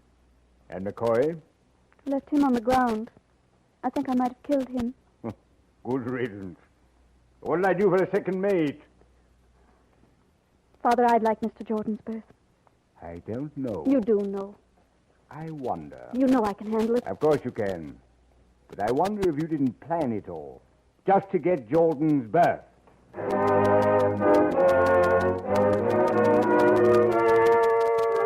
Let me tell you, there's no prouder lot than those who follow the sea. And the proudest time of all is the time of your first command, especially with the challenge of a race. Helmsman! Top point starboard! All right, sir. I mean, ma'am. Beg your pardon. It's all right, Helmsman. You'll get used to it. Mister, it's west. That ship up the storm quarter is still coming up fast. Let the helm drop off another point. All right, sir. What's the commotion, James? Ship, Father. Take a look through the telescope. Yankee clipper. With a cannon on the forepeak. It's Tansy McCoy's ship. Well, if it's a race they want, we'll give it to them. Bosun! Loose the cannon! Loose the cannon! The Yanks still gaining, Father. Bosun, can't you set more sail into the royal? Captain, we've set everything we've got excepting the second mate petticoat. It's no use, Father. He's hard upon us. Hang alongside. Without the trouble, he's going to find it.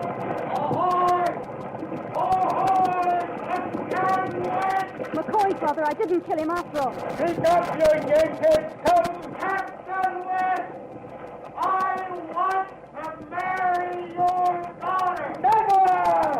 Not for £1,000! Too much, Captain West. Well, I'll give you 100. Why, you blocked Careful, Captain. You're a lady aboard. She is a virgin.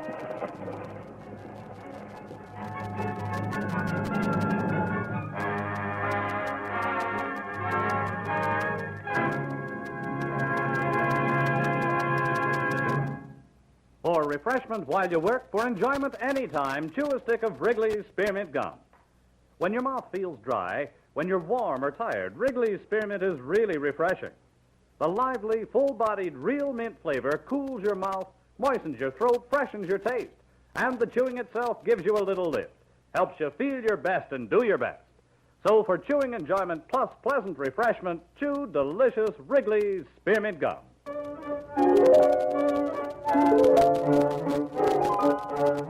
And now for the second act of The China Run as we return to romance.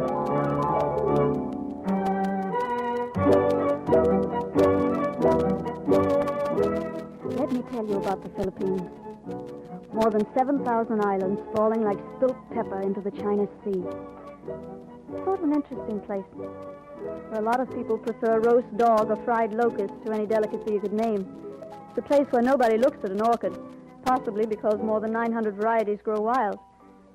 In Manila, they make the world's best spittoons and go to a university called Santo Tomas, which was founded in 1585, a half-century before Harvard. Aye, Manila's an interesting sort of place. But it was there that the trouble began. Burton, secure that cargo line before somebody gets hurt. Aye, aye, sir. Not like that. Let me show you. Careful, sir. That mahogany timber's heavy on pig iron. All the more reason for safety, Pepper.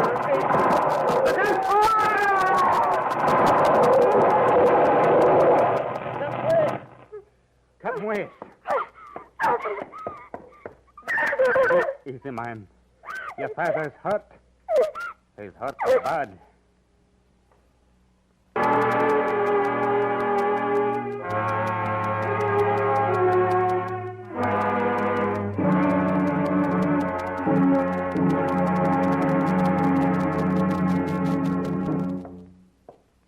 Mistress West. Yes, Mr. Hammond? The cargo's been stored, Mistress West. I checked the manifest myself. Very good, sir. You hired a third officer? I did. An Englishman on the beach 2 years and happy to catch a breath home. You've been a great help, Mr. Hammond. I'd like to do more, Mistress West. Much more. Mr. Hammond, since my father's death, there's no longer a reason for your calling me Mistress West. I've been wanting to call you Jane for a long while. You're jumping to conclusions. Please address me as Captain West. Captain? I'm taking command of the ship. But I have a master's papers and seniority. I'm the first officer. And you shall continue to be so, as long as you carry out your duties. Now set the watch, Mr. Hammond. We're sailing for Fu Chau. Aye, aye. Captain West. Now, Fu Chau is a river port, rich and stinking. The stench comes from the River Ming, from the mortal remains of merchants murdered and consigned to a wet grave by the river pirates. Its wealth comes from the illustrious tea of the hinterland. All day long, the buffalo trains converge on the city, bearing tea in lacquered chests. And all day long, among the reefs and the shallows, the pirates wait for a likely ship. What is it? Mr. Hammond's compliments, ma'am. He'd like you on deck at once. Very well.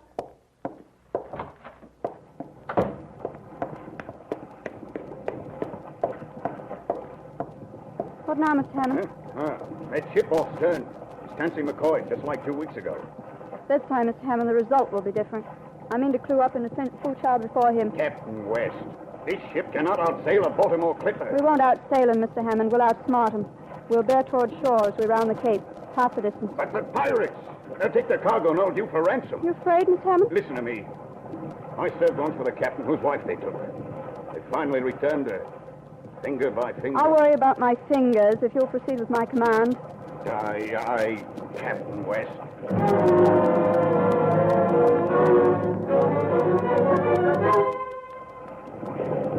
We're holding our lead. That's small consolation, Captain West. Look forward, up the bow. Miss Junk? 24 of them, each manned by 20 men. They're pirates, Captain West, and they're heading for us. Swing back to mid-channel. We can't get by them. 2 more minutes and they'll be aboard. They'll never take it. Closing in now. We'll ram them. It won't help. Nothing will help.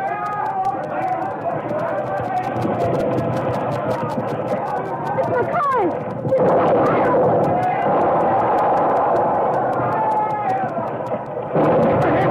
On the lead junk! They're scattering!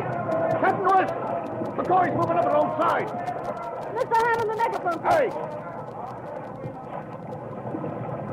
Captain West, are you all right, sir? Captain McCoy! I'm indebted to you. Save your breath, Captain West. My thanks to you, sir. Save your thanks for Fu Chau. Will you meet me at the King Henry? Will you, Captain West? Maybe. Captain McCoy. I'll be waiting, Captain West.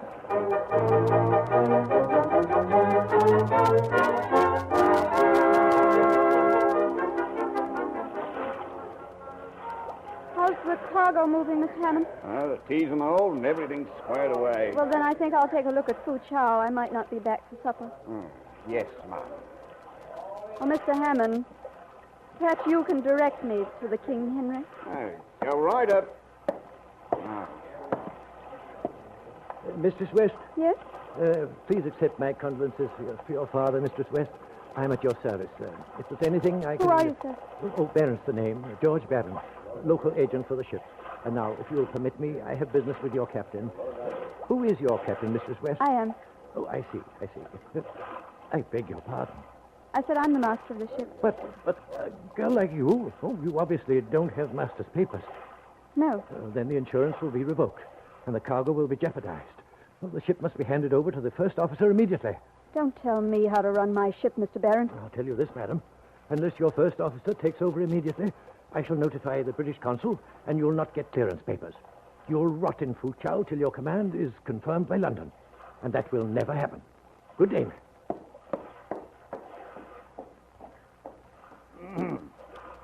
You were asking me about the King Henry, Captain West. Belay that, Mr. Hammond. We're sailing. Sailing?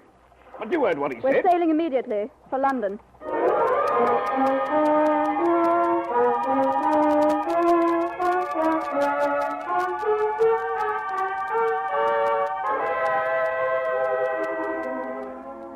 Let me tell you, it's a sorry thing laying a ship to harbor for the last time. Never again to go down to the sea in a British ship. But it's impossible. Preposterous. James, it wasn't impossible.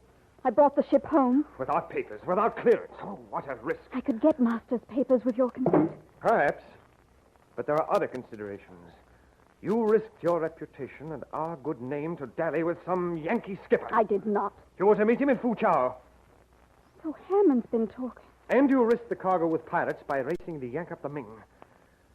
I am afraid the Admiralty would consider you an unfit person to represent the Crown on a trade ship. And you're a girl, Jane. I'm a woman. But a woman cannot hold a position of authority over men. It's against nature. And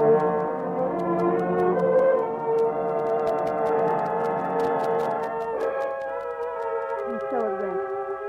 Months of wrangling, months of sitting by the window in silence, watching the gulls and the ships and the Thames. Plenty of time to remember the things that could never be forgotten. There was Jordan, the second mate. Mistress West is uncommon handy about ship. And Simpson, the cook, giant of a man. A flying fish sailor, she is. And the boatswain who taught of studensels. Aye, give yar, that gal. And a demon with a belaying pin. And Tansy McCoy, a wild and dissolute man. Trim ship she is, and she looks to be running free. Then one day in September,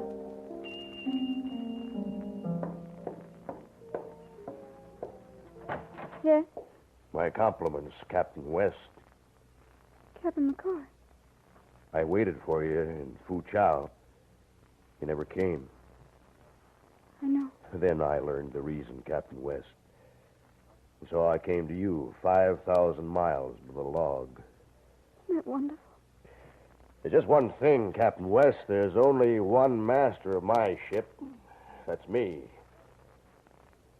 Yes, Captain McCoy? But I'd be proud to make you mistress of it. Captain McCoy? I could use a good first mate who's handy with a belaying pin. Captain West, will you marry me? I... Oh, Tansy! Oh, Jane, my darling. Let me tell you, the sound of the sea is a wonderful thing. And the wind in an arching sail is sweet. But not half so sweet as the soft words spoken by the man you love. This is what I've heard. And now I know it, sure. Sure as my name is Mrs. Tansy McCoy.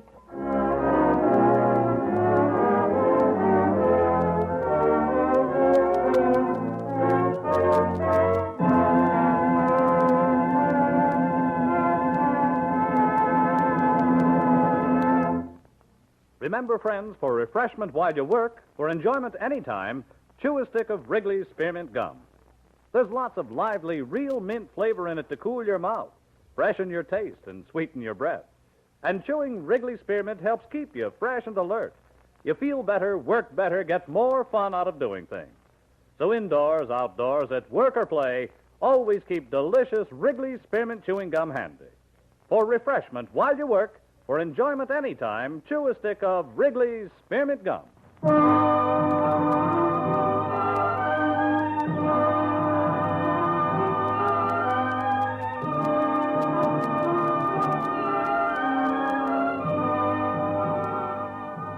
Romance is produced and directed by Norman MacDonald and brings you the greatest love stories of today and yesterday. Tonight you have heard The China Run by Neil Patterson, specially adapted for romance by Millard Kaufman, starring Peggy Weber and John Daner. Featured in the cast were Jay Novello, John Stevenson, Lou Krugman, Ben Wright, Paul Frees, Lamont Johnson, Bruce Payne, and John O'Malley. Editorial supervision is by John Meston and musical supervision by Alexander Courage. Next week, Wrigley's Spearmint Gum, the chewing treat enjoyed by millions, will bring you another story enjoyed by millions. Prosper Mérimée exciting classic, Colomba.